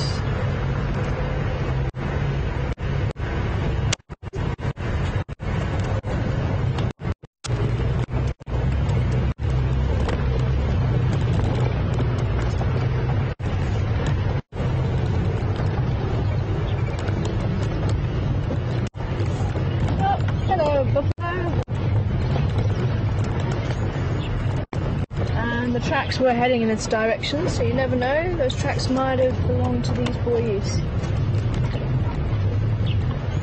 Is it something I said?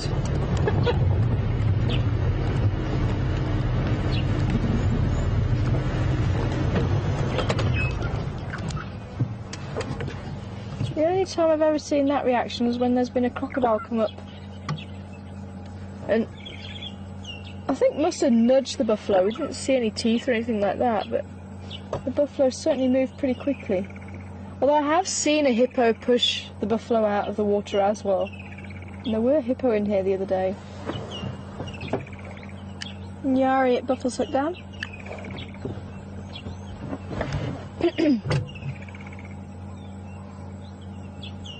And a couple of Egyptian geese just taking to the water there.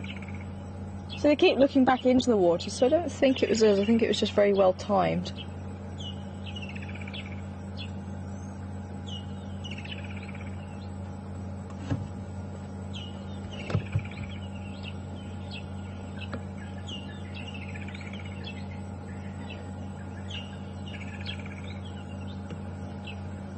Seems to be the afternoon for old gentlemen.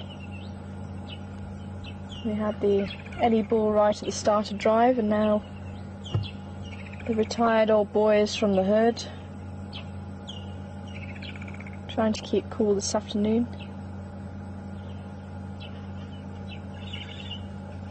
Very typical, they can form a small group. We've seen up to about 15 old buffalo males together like this.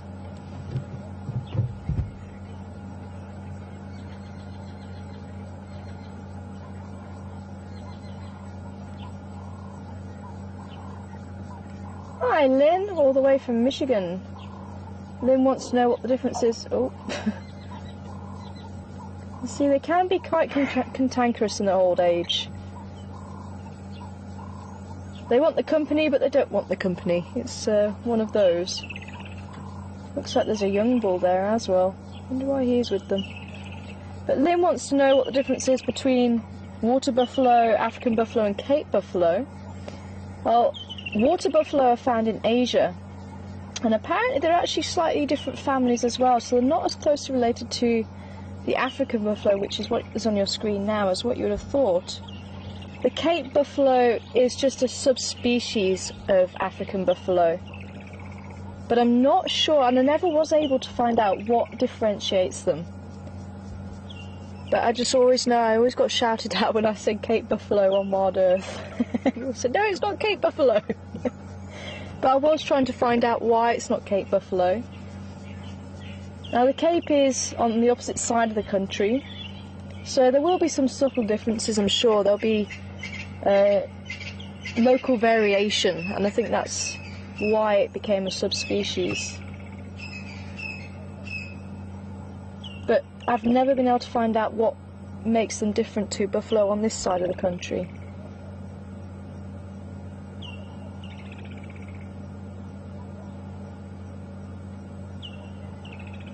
Now, when you talk about species, it basically means that the animal can breed with members of the same species, but they can't breed with members of other species and produce what we call a viable offspring. And a viable offspring is able just to go on and reproduce.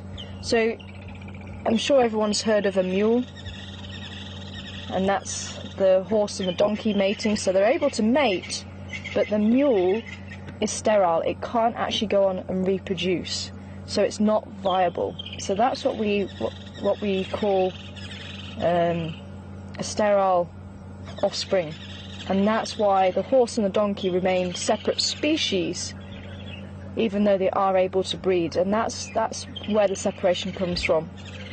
So subspecies is that regional variation, and they different enough either DNA wise or looks, or even it comes down to the coat patterns, maybe size as well plays an important role. So there's enough differences there that even though if the subspecies came together, they can still reproduce and have what we call a viable offspring. That offspring can go on to reproduce. There's still that difference, that variation, and that's where you get the subspecies coming in. So it just gets a little bit technical, and as I say, the Cape buffalo is one of those subspecies. But the water buffalo is distantly related to the African buffalo. The boss is not as heavy. They are a slightly smaller in size, and they're more of a chocolate brown colour. And as I say, they're found in Asia rather than Africa. But they pretty much fill the same role in Asia as the African buffalo do here. Well, I haven't seen any reason for the buffalo to have left the water so quickly. There's no nostrils poking out from the water's surface, suggesting there's a hippo there, and there's no logs that I've seen that could potentially be crocodiles. But somebody got spooked by something, so I think we'll leave the buffalo to it. And if I remember rightly, I think the Asian buffalo are more closely related to the domestic cattle than the African buffalo are. Oh, I forgot about this little bit of an overflow. Let's just have a quick look down here, check that there's no one on the bank drinking or hiding away.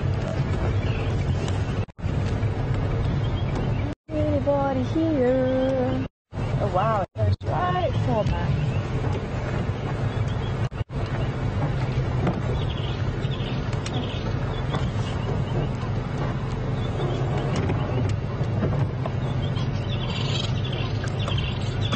Hello kingfishers. The woodland kingfish are taking their afternoon bath.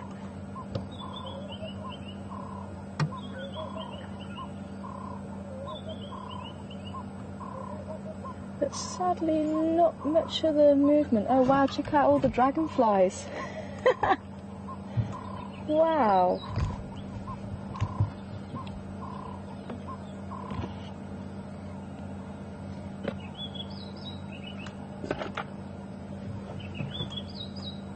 I wonder if any of them are going to land. Difference between dragonfly and damselfly. Damselflies tend to be brightly coloured, and when they rest, the damselflies close their wings together, whereas dragonflies, when they rest, their wings stay open, and they don't tend to be as brightly coloured. They will still have the colours, but not as brightly coloured as the damselfly. Oh, beautiful.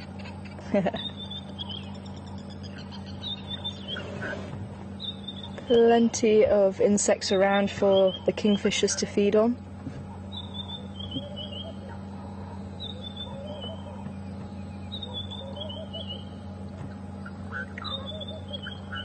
The dragonflies are quite amazing to watch when they're mating, and the male will actually clasp the female just behind the head with a modified abdomen that he's able to clasp her with.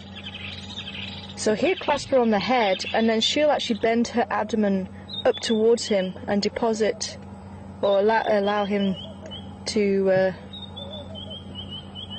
deposit the sperm, and then she'll actually lay her eggs. He'll actually drop her to the surface of the water, and she'll actually lay her eggs while they're still attached. It really is quite amazing.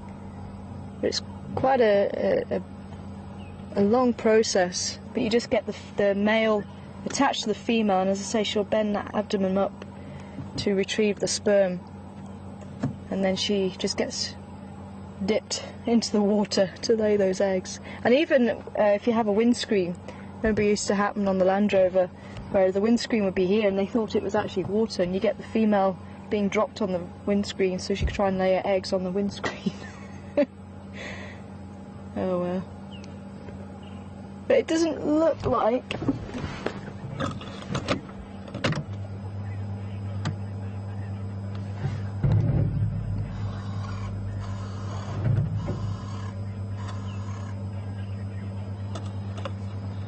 okay.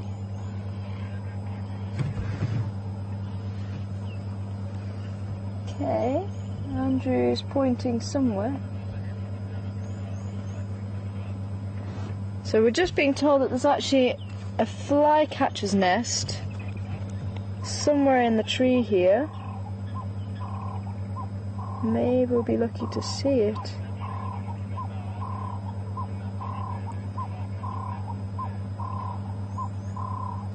And the thing about the flycatchers,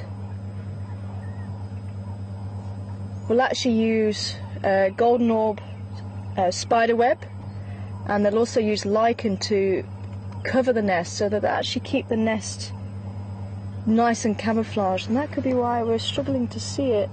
Maybe there's a little bit more foliage than what there was.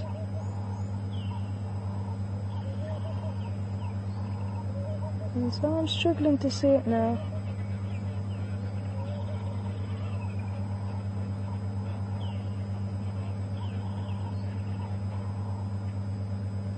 Okay, so apparently the birds, I was just saying that the birds were around that nest.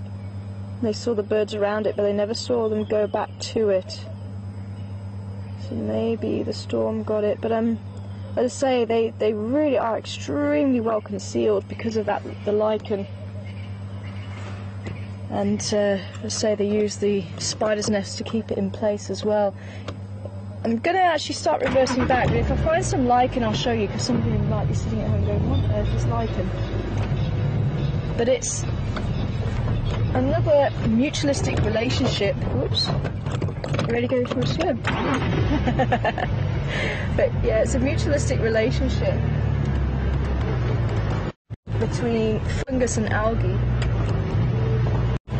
And the fungus actually provides somewhere the algae can attach to, and the fungus also produces or catches the water. Oh no, it was the buffaloes. There was somebody else there.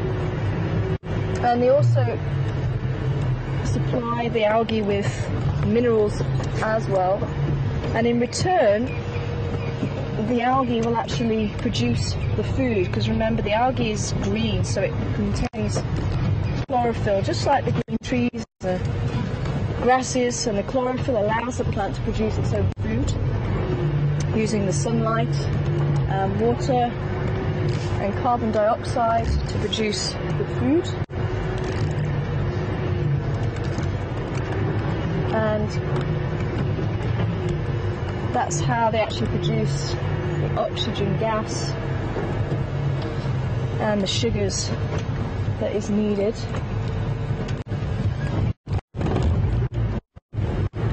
So that's what the algae produces. So they both get something out of the relationship, and that's why it's known as a mutualistic relationship. We use symbiotic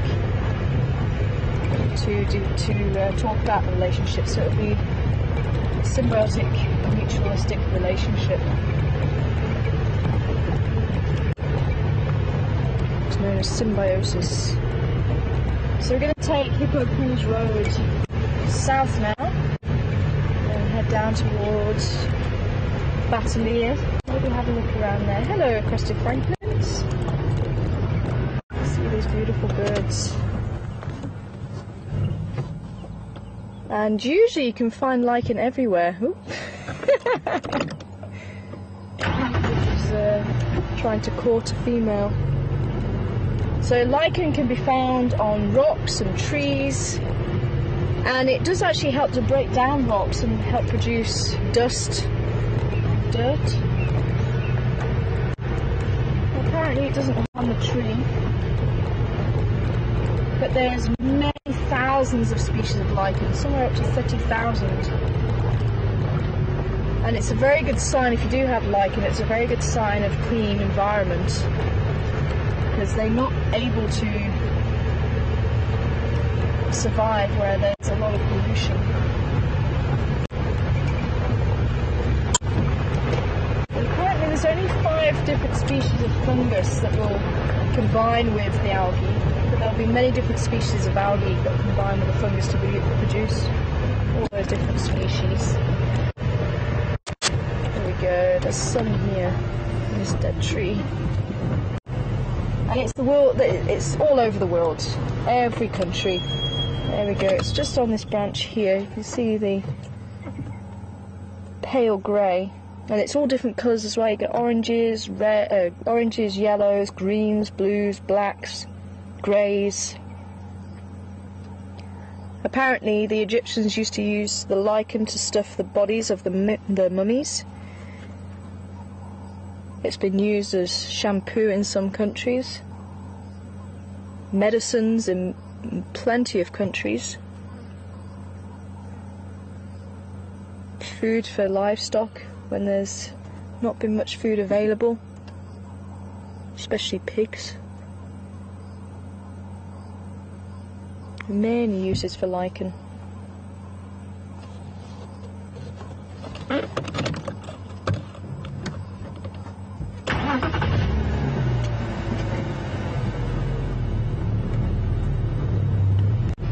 So that's what the flycatcher uses to decorate its nest, so it remains hidden, and the batters as well, the tree spot batters also use that. So they have a tiny little cup nest, and it's just big enough for the adult just to literally perch in. It would have been nice to have seen that nest, but unfortunately it wasn't there, not that we could see.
Welcome on board this afternoon in Connecticut. Great to hear from you. Interesting question as well. What happens to the female buffalo? Obviously, we've heard a lot about the male buffalo. They leave the herd. But what happens to the female buffalo? Now, what you've got to remember is obviously the male buffalo are going to be fighting and competing for the access to females. So male buffalo, it's a bit more of a boisterous life, whereas the females, obviously, they get to choose who they want to mate with, and obviously their role is to have the young and look after the young. So the females tend to stay with the herd, but as they get older, they are obviously going to reduce their speed slightly. So they tend to move to the back of the herd where the injured and the sick will also be. So they will still continue to move with the herd, but they'll be further at the back, and they'll probably take a little bit longer to reach the water holes and to the food sources as well. So the more dominant females are going to be at the front of the herd, and they get to the nice pastures first, so it doesn't get trampled, because obviously a big herd is going to get trampled. So they have access to that nice grass, and obviously the water as well, because once all the herd have been in the water, it's going to be all muddy. So the dominant females go to the front and centre of the herd. But the females... Oh, who was that? I missed you. I'm seeing movement. It's impressive Franklin just in front of us. It could have been another Franklin actually on the branch there. And Franklin. And unfortunately the sick, the ill, sick and ill are the same thing. Sick and injured, there we go. And the old are more open to predators as well, so they tend to get picked off by the lions as well, so it's not a great way for them to go, but I suppose it's fairly quick, so at least they don't starve to death. Well, fairly quick in the whole grand scheme of things, I suppose. Sometimes it can be quick, sometimes maybe not so quick, but I suppose starvation is also long and drawn out and painful. There's never really a good way to go in nature, is there?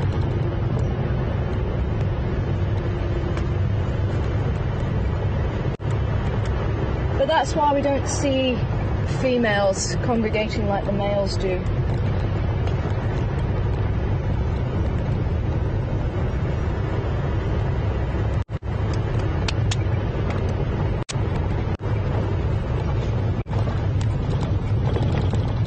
Partial any tracks this afternoon. I'm actually quite keen to maybe check out that hyena den as well. Maybe we go down to the hyena den, then come back and do battle here. That is the plan. See if that hyena den is still active. So I will not be surprised, but it is cooling off, so there might be some activity if they are still there. So we're talking about the hyena den on Cheetah Cut Line now. Looks like all the animals have disappeared on me. That's not cool.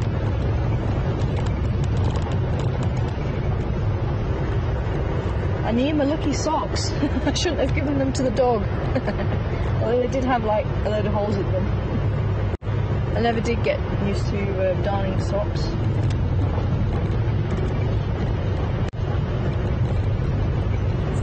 I no longer have any ticker socks. That's my problem.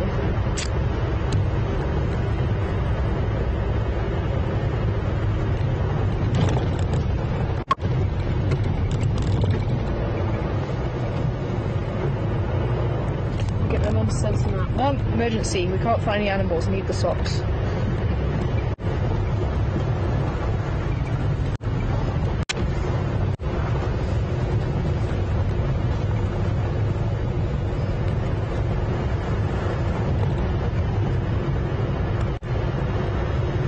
I thought you were going to be a lucky charm there on the back.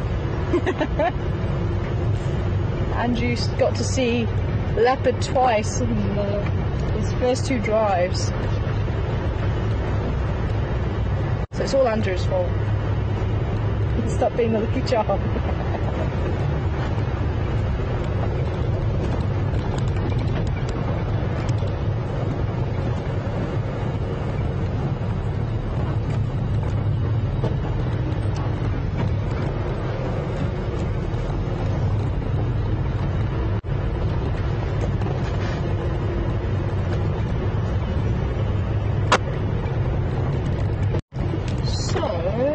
Yes, let's go down Cheetah Cut Line.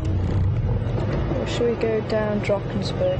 We'll go down Drakensberg and then pop out Cheetah Cut Line.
woods.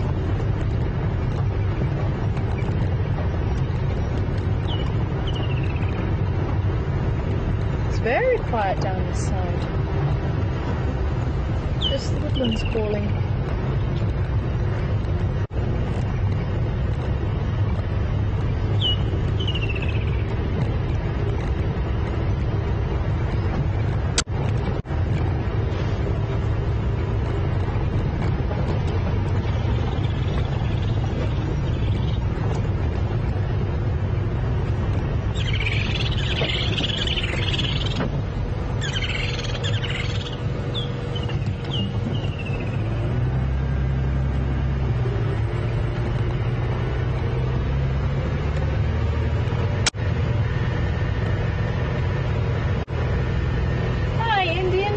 From Michigan, welcome on board this afternoon. I'm getting attacked by flies again. He's doing a funny wave to everybody back home. But welcome on board. And we were wanting to know what limit there is on the age of a walking safari.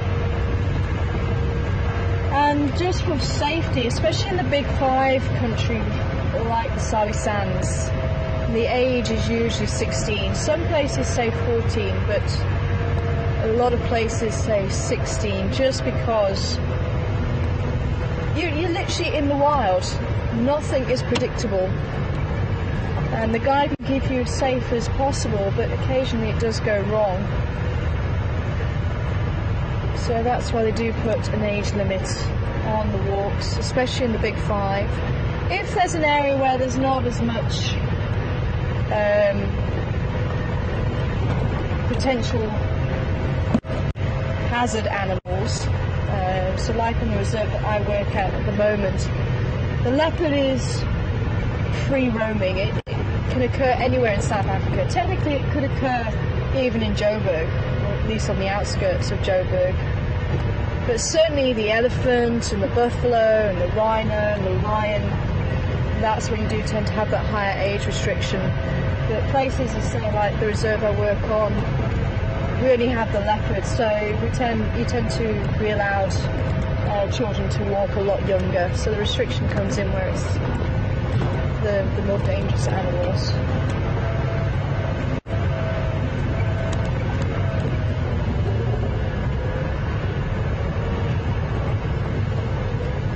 So as a guide as well, it's recommended by FGASA, who are the Field Guides Association of Southern Africa, to not take children under 16 on a walk for that very reason, because of the safety factors.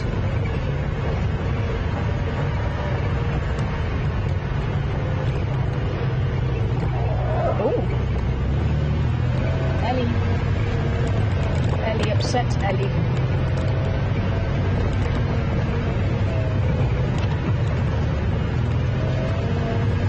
why is Ellie upset?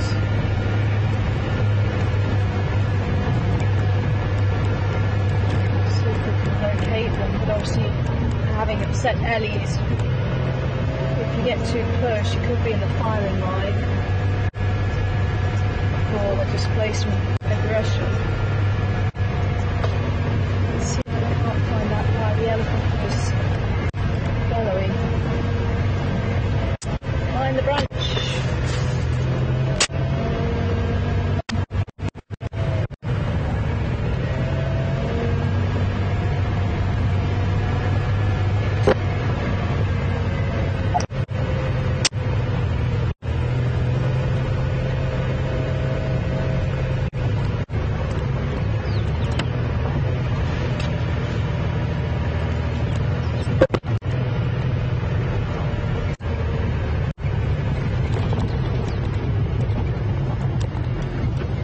Can you see them?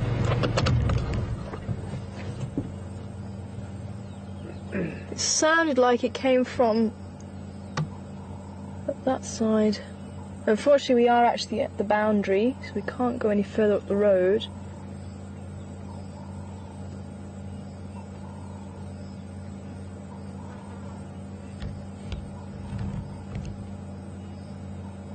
There. There's the Ellie.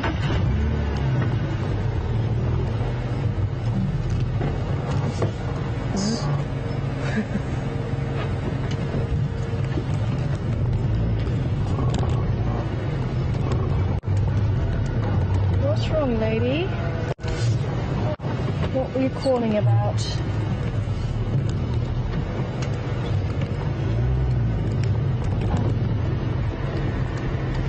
Hopefully she'll come out a little bit more into the open.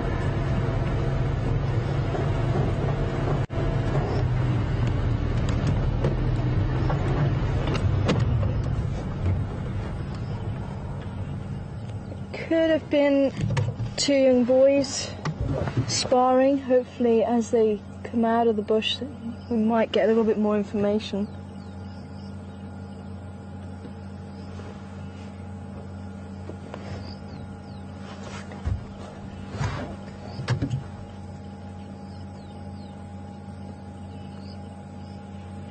You see, one was just taking a bit of a dust bath. You can see the dust on top of the head there.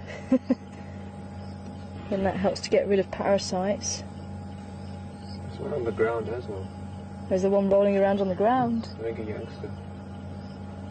I wonder if this isn't the herd that we saw the other day. Because they won't tend to move too far during the summer.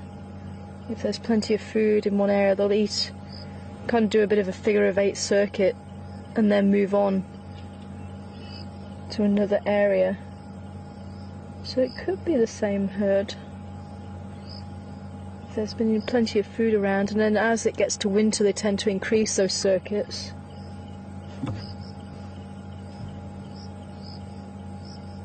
There looks to be the matriarch.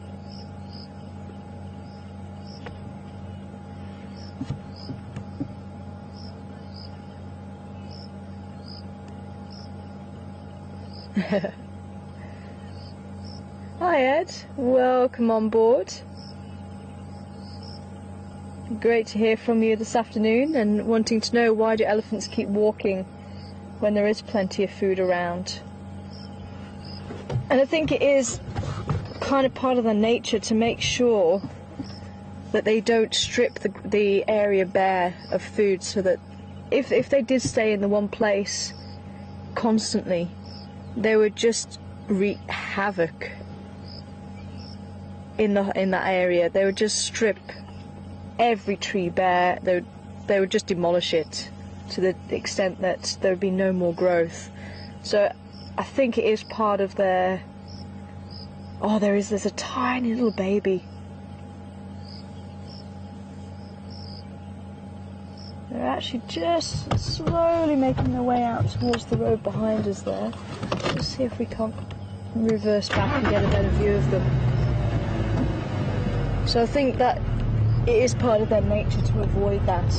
And elephants can contribute to the growth to a certain degree if there's not too many elephants. And unfortunately in areas where there is too many elephants,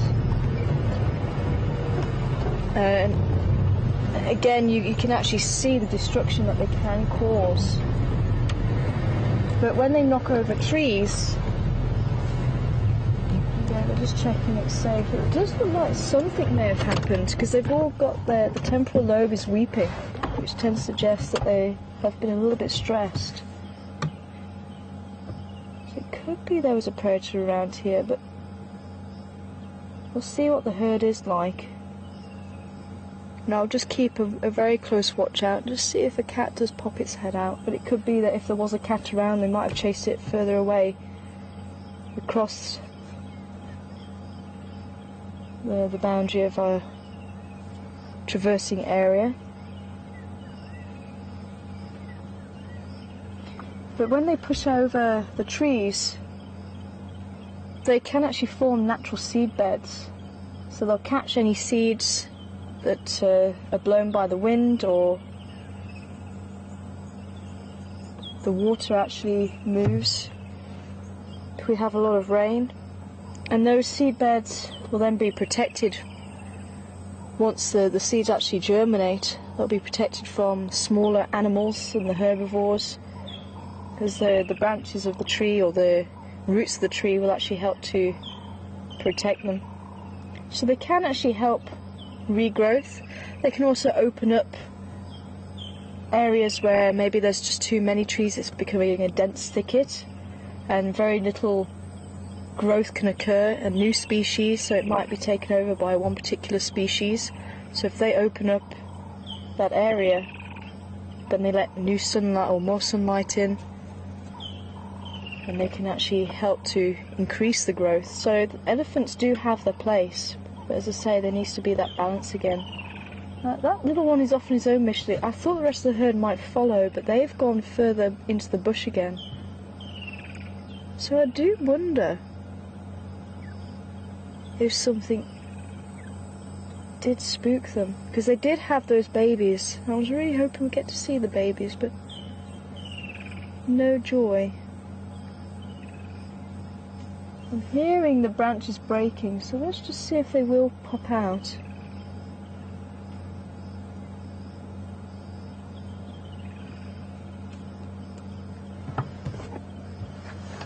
Yeah, he is on his own mission, sure.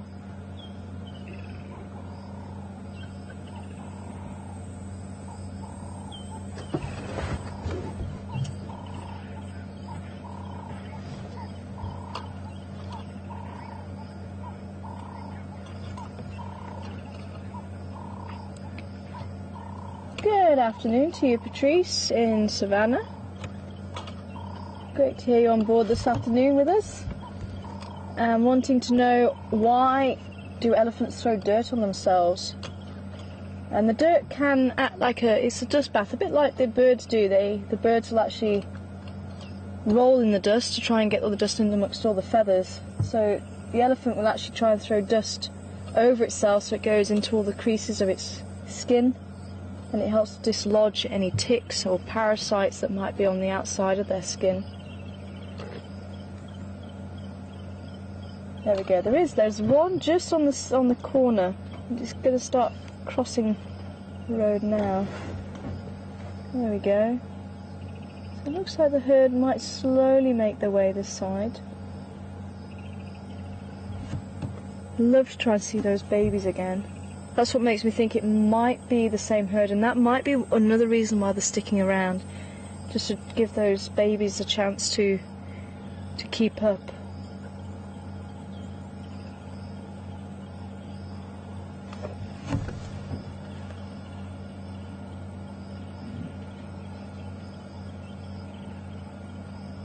There we go.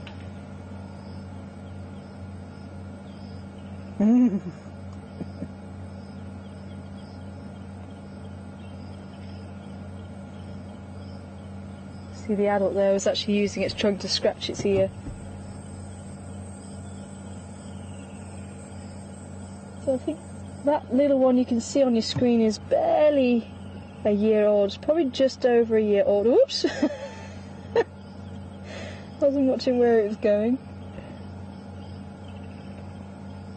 It usually takes them about 6 to 8 months to actually control that trunk. So you can see it is still getting used to it, but it looks like it has pretty much got the hang of it. You see it picking things off the ground. That is small. But if there has been a threat, then it has gone, because they would not leave that baby unattended out in the open like that. You can still see there's an adult just to the right of it, but still, if there was an immediate threat still in the vicinity, they wouldn't be that far away from the baby. Actually, I'm just going to try and roll forward just so we can try and see it a little bit better. No? Okay, let's see if we can... Get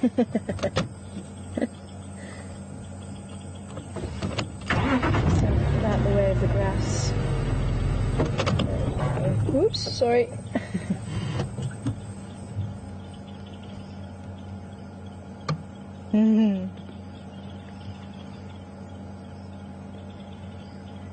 Now there might be another baby. If it's the same herd, they see it looked like they had two. So let's just see if they cross the road again.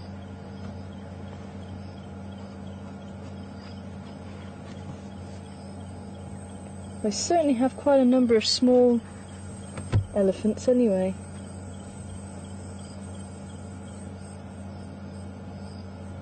So the females will all be related in some way or another. So mothers and daughters and aunts.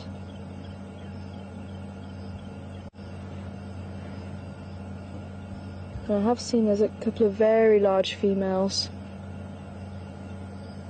Generally speaking, the largest female is a matriarch, and it's almost based on a respect thing. So she's generally the largest, usually the oldest, but it can be different. It can be a slightly younger female, but it's the female who the other elephants look up to, and she will then dictate where the herd goes, when they stop for a rest, when they go for food. But apparently it's a lot more technical than that. It's almost like she does put the idea into their heads, and then it's up to them if they follow. And if there's a matriarch that dies, the herd could potentially be split, because it depends on who they choose as the next matriarch, who they choose to follow. So if there's a split in the decision, then the herd will split off and go a separate way. But then they might meet up with each other at a later stage, because the elephants can come together and meet up with each other, and relatives can meet up once more, the daughters and the aunties. So elephant life is actually a lot more technical than I think we ever gave them credit for. And the more that we find out about elephants, the more we realise how intricate their social structure actually is.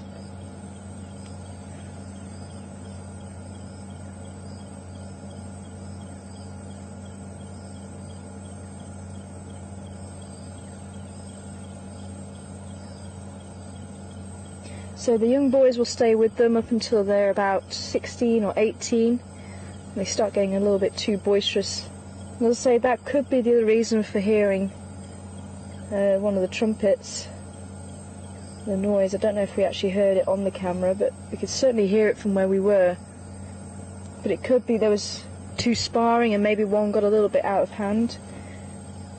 And if they get too much out of hand, the females will chase them to the back of the herd, just because if they're too boisterous they could potentially hurt one of the baby elephants. But as I say, the daughters will stay with them for quite a long period of time. And there's a lot to learn about being an elephant. Where to find food, where to find water at certain times of the year. Okay, I'm just going to turn around and just see. I'm going to pop out the bush behind us. Could be that they stay on that side of the road.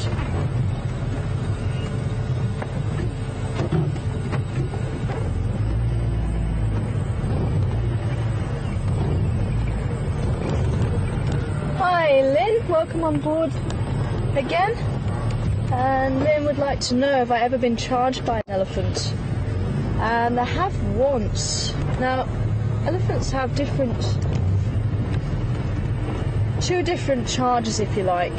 And one often gets called a mock charge, but I prefer to call it a warning charge, because they're not really mocking you, they are warning you. And every animal, especially the larger animals, have some form of warning that you're getting too close. So a snake will put the cobras will put the head up and open their hood out. A puff adder will puff itself up so that you hear the noise. A cat, even your domestic cat, might flick its tail, show its teeth and snarl. And the elephant has something similar. So the elephant will make itself big, so its ears will come out, and it will start trumpeting and making a lot of noise, and it might actually start running towards you. But if there's a lot of noise and the elephant's flapping its ears, it's usually just a warning. So it's saying you're getting too close, back off. If the elephant is very quiet. The ears are flat to the body and the head is held low, and there's no noise, and they're coming for you. That means that it's a proper charge and you've got to get out of the way, because that elephant is coming for you. You haven't listened to its warnings. It is going to do something to you. Now, we had a similar situation. We heard the elephants trumpeting and we located the elephants, and they're about 80 metres, 100 metres into the bush, and we had a look at them, and they were doing pretty much what the elephants were doing here. They were all crowding around the babies. But where we were, it was fairly open, but we were just struggling to see them fairly clearly. So I drove in just slightly, but I didn't like that they were still in this huddle, and obviously I didn't want to put pressure on them. I didn't want to get too close. So we stopped a good 60-70 metres away from them. So it literally was just to get behind the tree line so we could get a clear view and see maybe what was going on, see if we could see where the cat was. And I could see they weren't settling. So I said, look, I'm not going to go any closer. And I said, look, I'm just going to see how they are, and we'll just sit here and see what happens. And then all of a sudden, one of the females decides, no, she thinks maybe we shouldn't be there, and she starts coming for us. But it was between those two types of charge that I've just been talking about. She had her ears out, but she was coming fairly fast,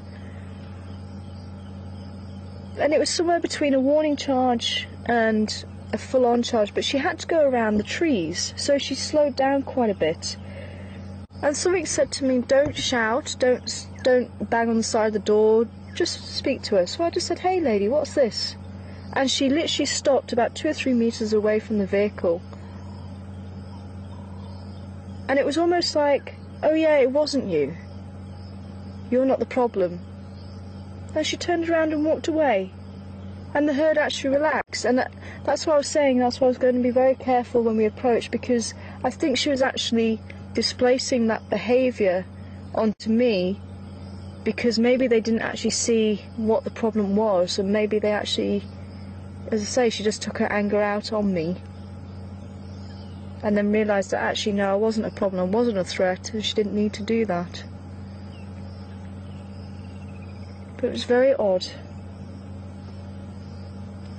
But that's the only time. And as I say, it is all about respect and not crossing those boundaries and listening to what the animals are saying. If the animals say, look, I'm not happy with you there, then it's up to you to listen to that. And most of the time they will understand. Sometimes you might cross a path by accident, and I've actually seen it on a number of occasions, and any animal does actually give quite a wide berth. You know, they do give us quite an understanding, I think, especially if you see places like Kruger and the animals in the Kruger,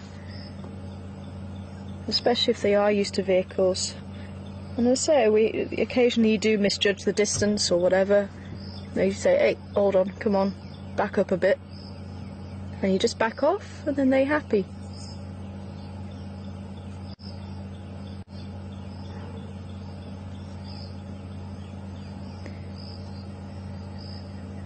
You see, they're back to eating the fruits. You can see you're just flicking the tail, just checking where baby is.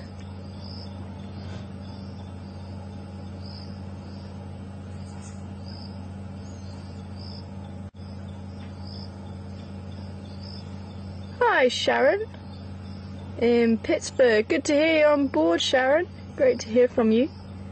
Wanting to know if scent can actually change an animal's behaviour, like perfume or shampoo and things like that. And potentially it could.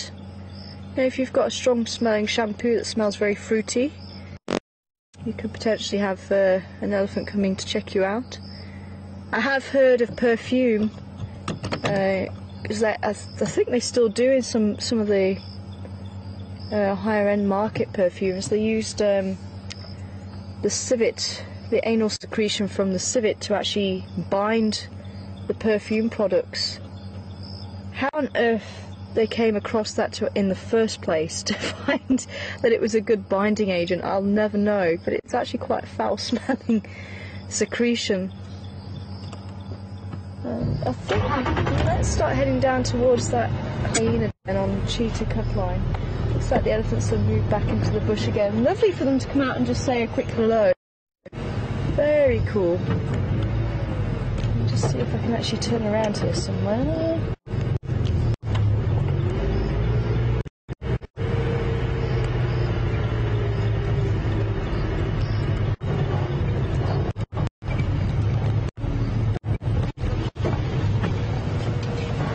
So I have heard there was a perfume that a girl was wearing, and she went to the zoo and she was actually having... Well, there was actually a lot of animals mating as she was walking around the zoo, and it turned out that the perfume that she was wearing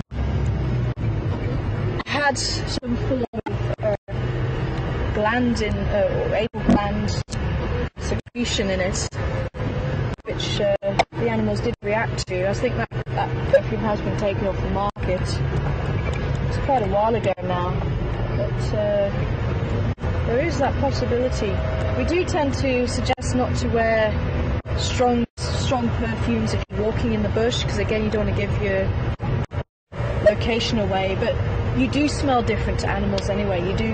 Humans do smell, so even if you don't wear deodorant you still smell the sweat. But certainly strong perfumes and stuff, it is recommended not to wear them. But Terry, welcome on board, Terry, and good afternoon to you. Terry would like to know, elephants are so large, what have they got to be afraid of? Well, it brings me back to the same thing as the crocodile. Crocodiles also, you're looking about a fully grown adult, anywhere between 5 and even up to 6 meters sometimes. So once they get to that age and that size, then not really much is going to attack them. The same with a big bull elephant or a big female. But when they're small, that's when they're vulnerable. So a baby elephant could be taken by... If a leopard is feeling brave and mother isn't there to protect it, a leopard could take out a baby elephant. It is the right size. Leopard can take out a warthog. Baby elephants can reach about 100 kilos when they're born, but we saw those babies there. A leopard could potentially take out something like that. It's not the norm, you don't tend to hear of it, but as I say, nature can come up with anything, any scenario. So there is that potential if the circumstances were right. But lions up in Botswana have been known to hunt elephants, and it's very famous in that area in the Chobe. And the lion prides have been getting very large there. And elephants, there's a lot of elephants there. They're extremely numerous. And it could be that the lions have started hunting elephants because they are so numerous. And maybe that's why the lion prides have got so big there. But they have been known to tackle adult elephants there.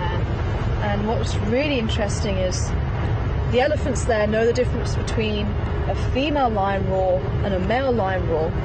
The males don't tend to hunt the elephants as much, which I find quite interesting, because the males will add their weights, especially here in the Sabi Sands, to the females to help them pull down buffalo. The females are capable of doing it as well, and that's why lions actually form prides in the first place, so they can tackle the big prey like the buffalo.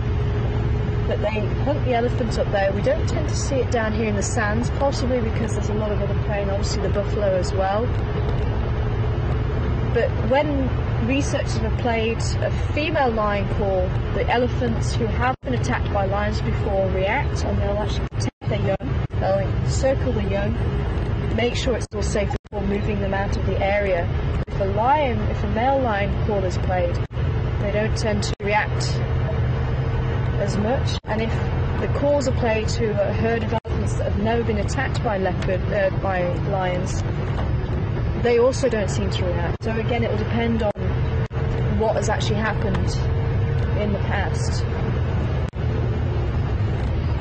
As I say, it's the age-old thing. If they're big enough, even spotted hyena, they might actually go for a baby elephant. If they can actually separate it off from the mother, they can potentially go after baby elephants. So that's why it's important for the females to protect them. Okay, so we're just approaching the hyena den here. See if there's any movement around the hyena den just off of Cheetah Cub Line. And welcome on board if anybody is just tuning in. We've just had a lovely sighting of the elephants that side. Sadly no movement from the cats this afternoon, which I'm a bit disappointed about. Was that where I was supposed to turn down? I probably will find out now. I think it was, wasn't it? Yeah, or is it just turning up here? Because we came in from the other side there. Nope. Down here, is that a 2-track there? Nope, nope, so it is that one. Okay. Ah, no, here it is.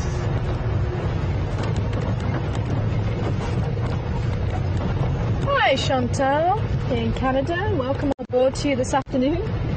And do elephants always warn before they charge? Not always, but you can pick up if they're not happy.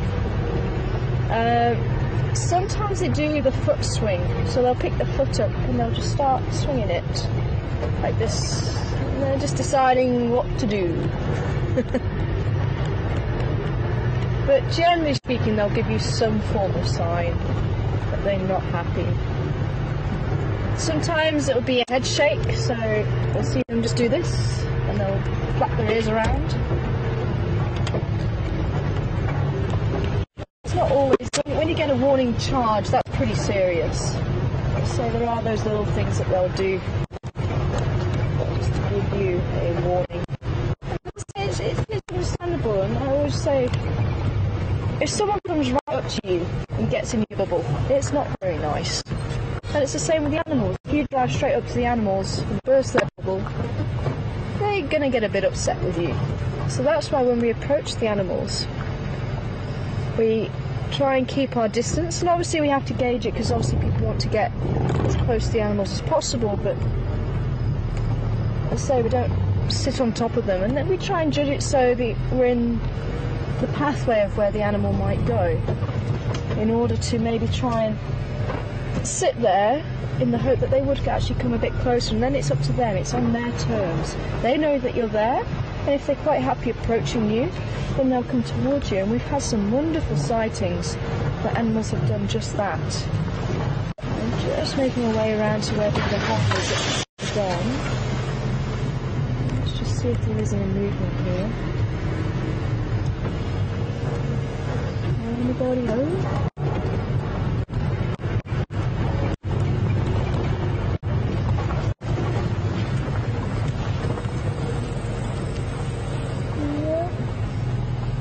I would be surprised if this is still being used after the lion came through.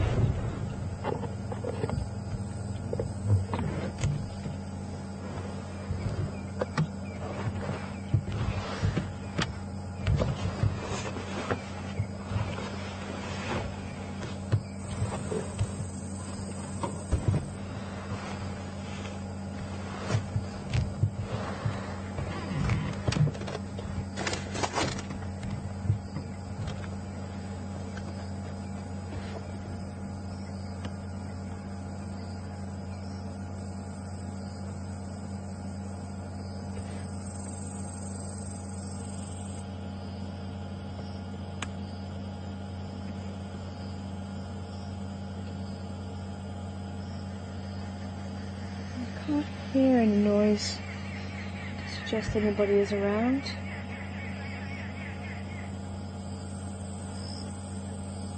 which is a shame. It would have been nice to have seen who was here. Maybe it was Peter and Hayden's cubs that they saw.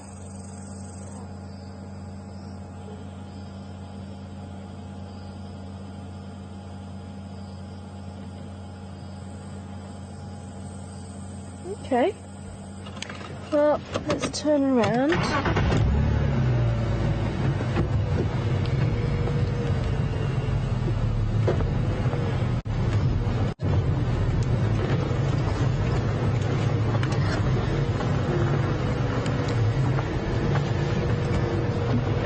Is that Les or Liz?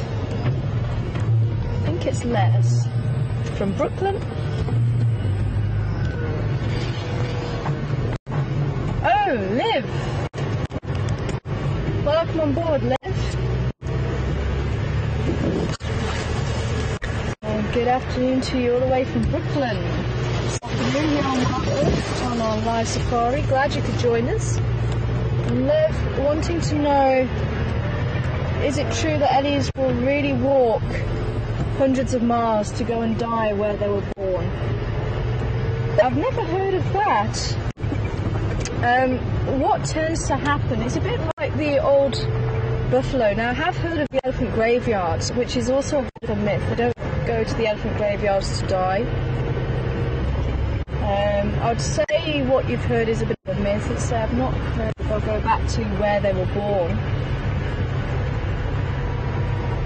But as I was saying before, there will be an area that they utilise, and it will be quite a large home range. Home range isn't defended, but it's where they find food and water.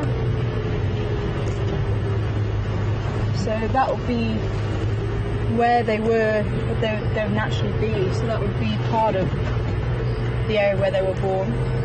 But as elephants get older, and especially the bulls, again, just like the buffalo, they tend to go where the vegetation is softer, and that tends to be the rivers and the dams, and their teeth wear down. And the elephant, if it hasn't been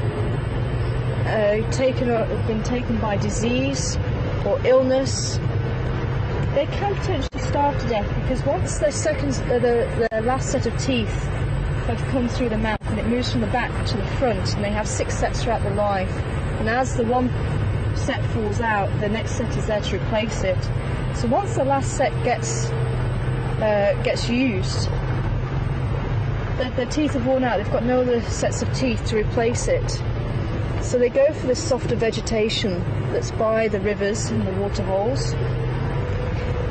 And they'll spend a lot more time there, and eventually if they die, the body will decompose and the bones get washed away in the flooding, in the times of year when there's a lot of rain.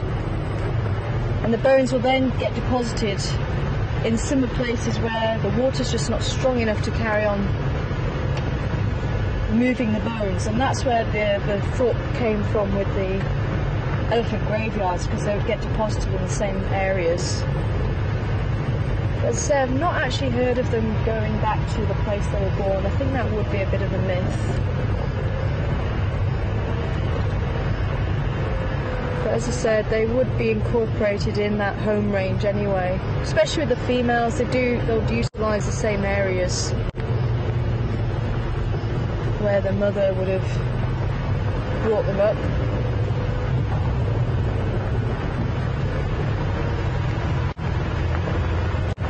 Really hoping we might have heard the lions calling, because we lost them somewhere down here.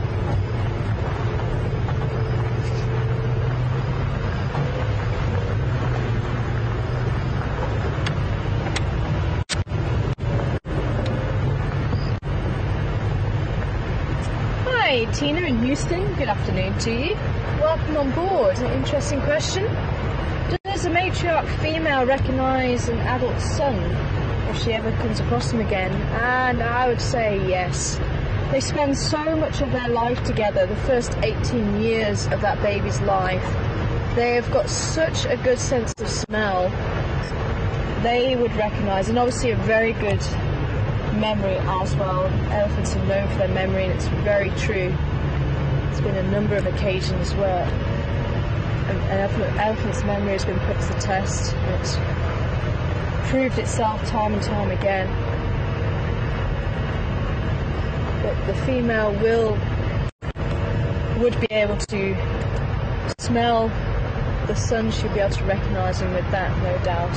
They've actually got a lot more scent receptors in the nose than even dogs do. So they are able to sniff out things. And they're even thought to be able to detect where cancer is on the body. And a friend of mine said there was an elephant. And I'm going to be quiet because I'm going to go through the dip here. We might just lose you, so I'll pick up the story through the dip. So hopefully you won't go away.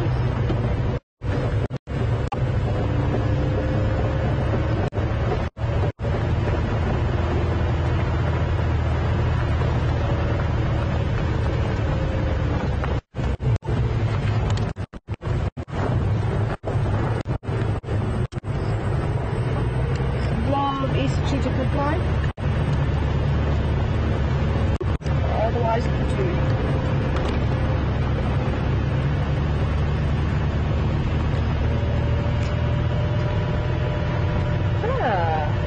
you didn't go away.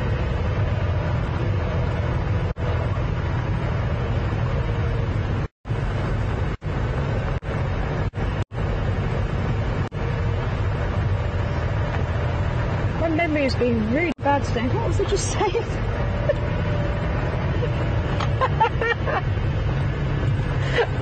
Oh wow. Oh, sniffing, smelling elephants, yes, there we go. Oh my soul. So yeah, a friend of mine had an elephant approach the vehicle, and it was unusual for the elephants that we had in the Waterberg. They weren't overly fond of the vehicles. They would let us view them, but they wouldn't come up to us, not like the elephants do here. But there was one at the matriarch actually came right to the vehicle and actually just with a trunk just sniffed around one particular guest and over the head. And she actually hovered over the head quite a bit, and then she just left. And they were talking about obviously this encounter, which was quite amazing.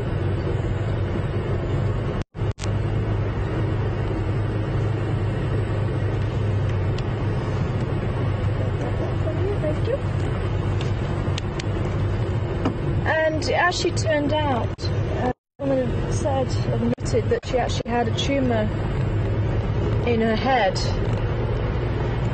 and it was exactly where the elephant had its trunk, which was quite phenomenal.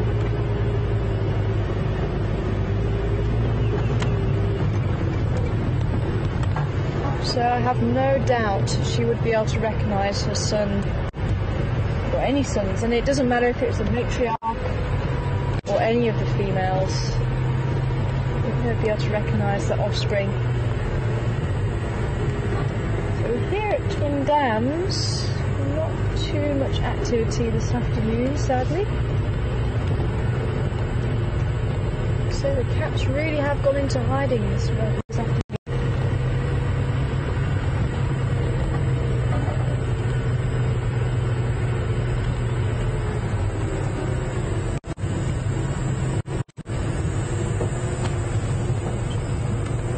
Anybody in the drainage lines?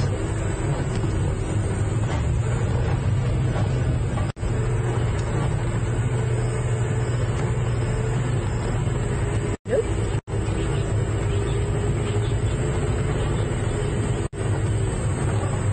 So now, of course, we might have the chance to see some nocturnal animals, some bush babies. Maybe even an aardvark, that would be lovely to see. We've got plenty of termite mounds. Aardvark would be nice. So honey badger, porcupine, we did find this quill. Incidentally, the quill wouldn't have come out from an attack. That's possibly was damaged, and they do change their quills, just like our hair falls out and we get hair replacing it. Same as your nail constantly grows as well. So the quill would have just been replaced.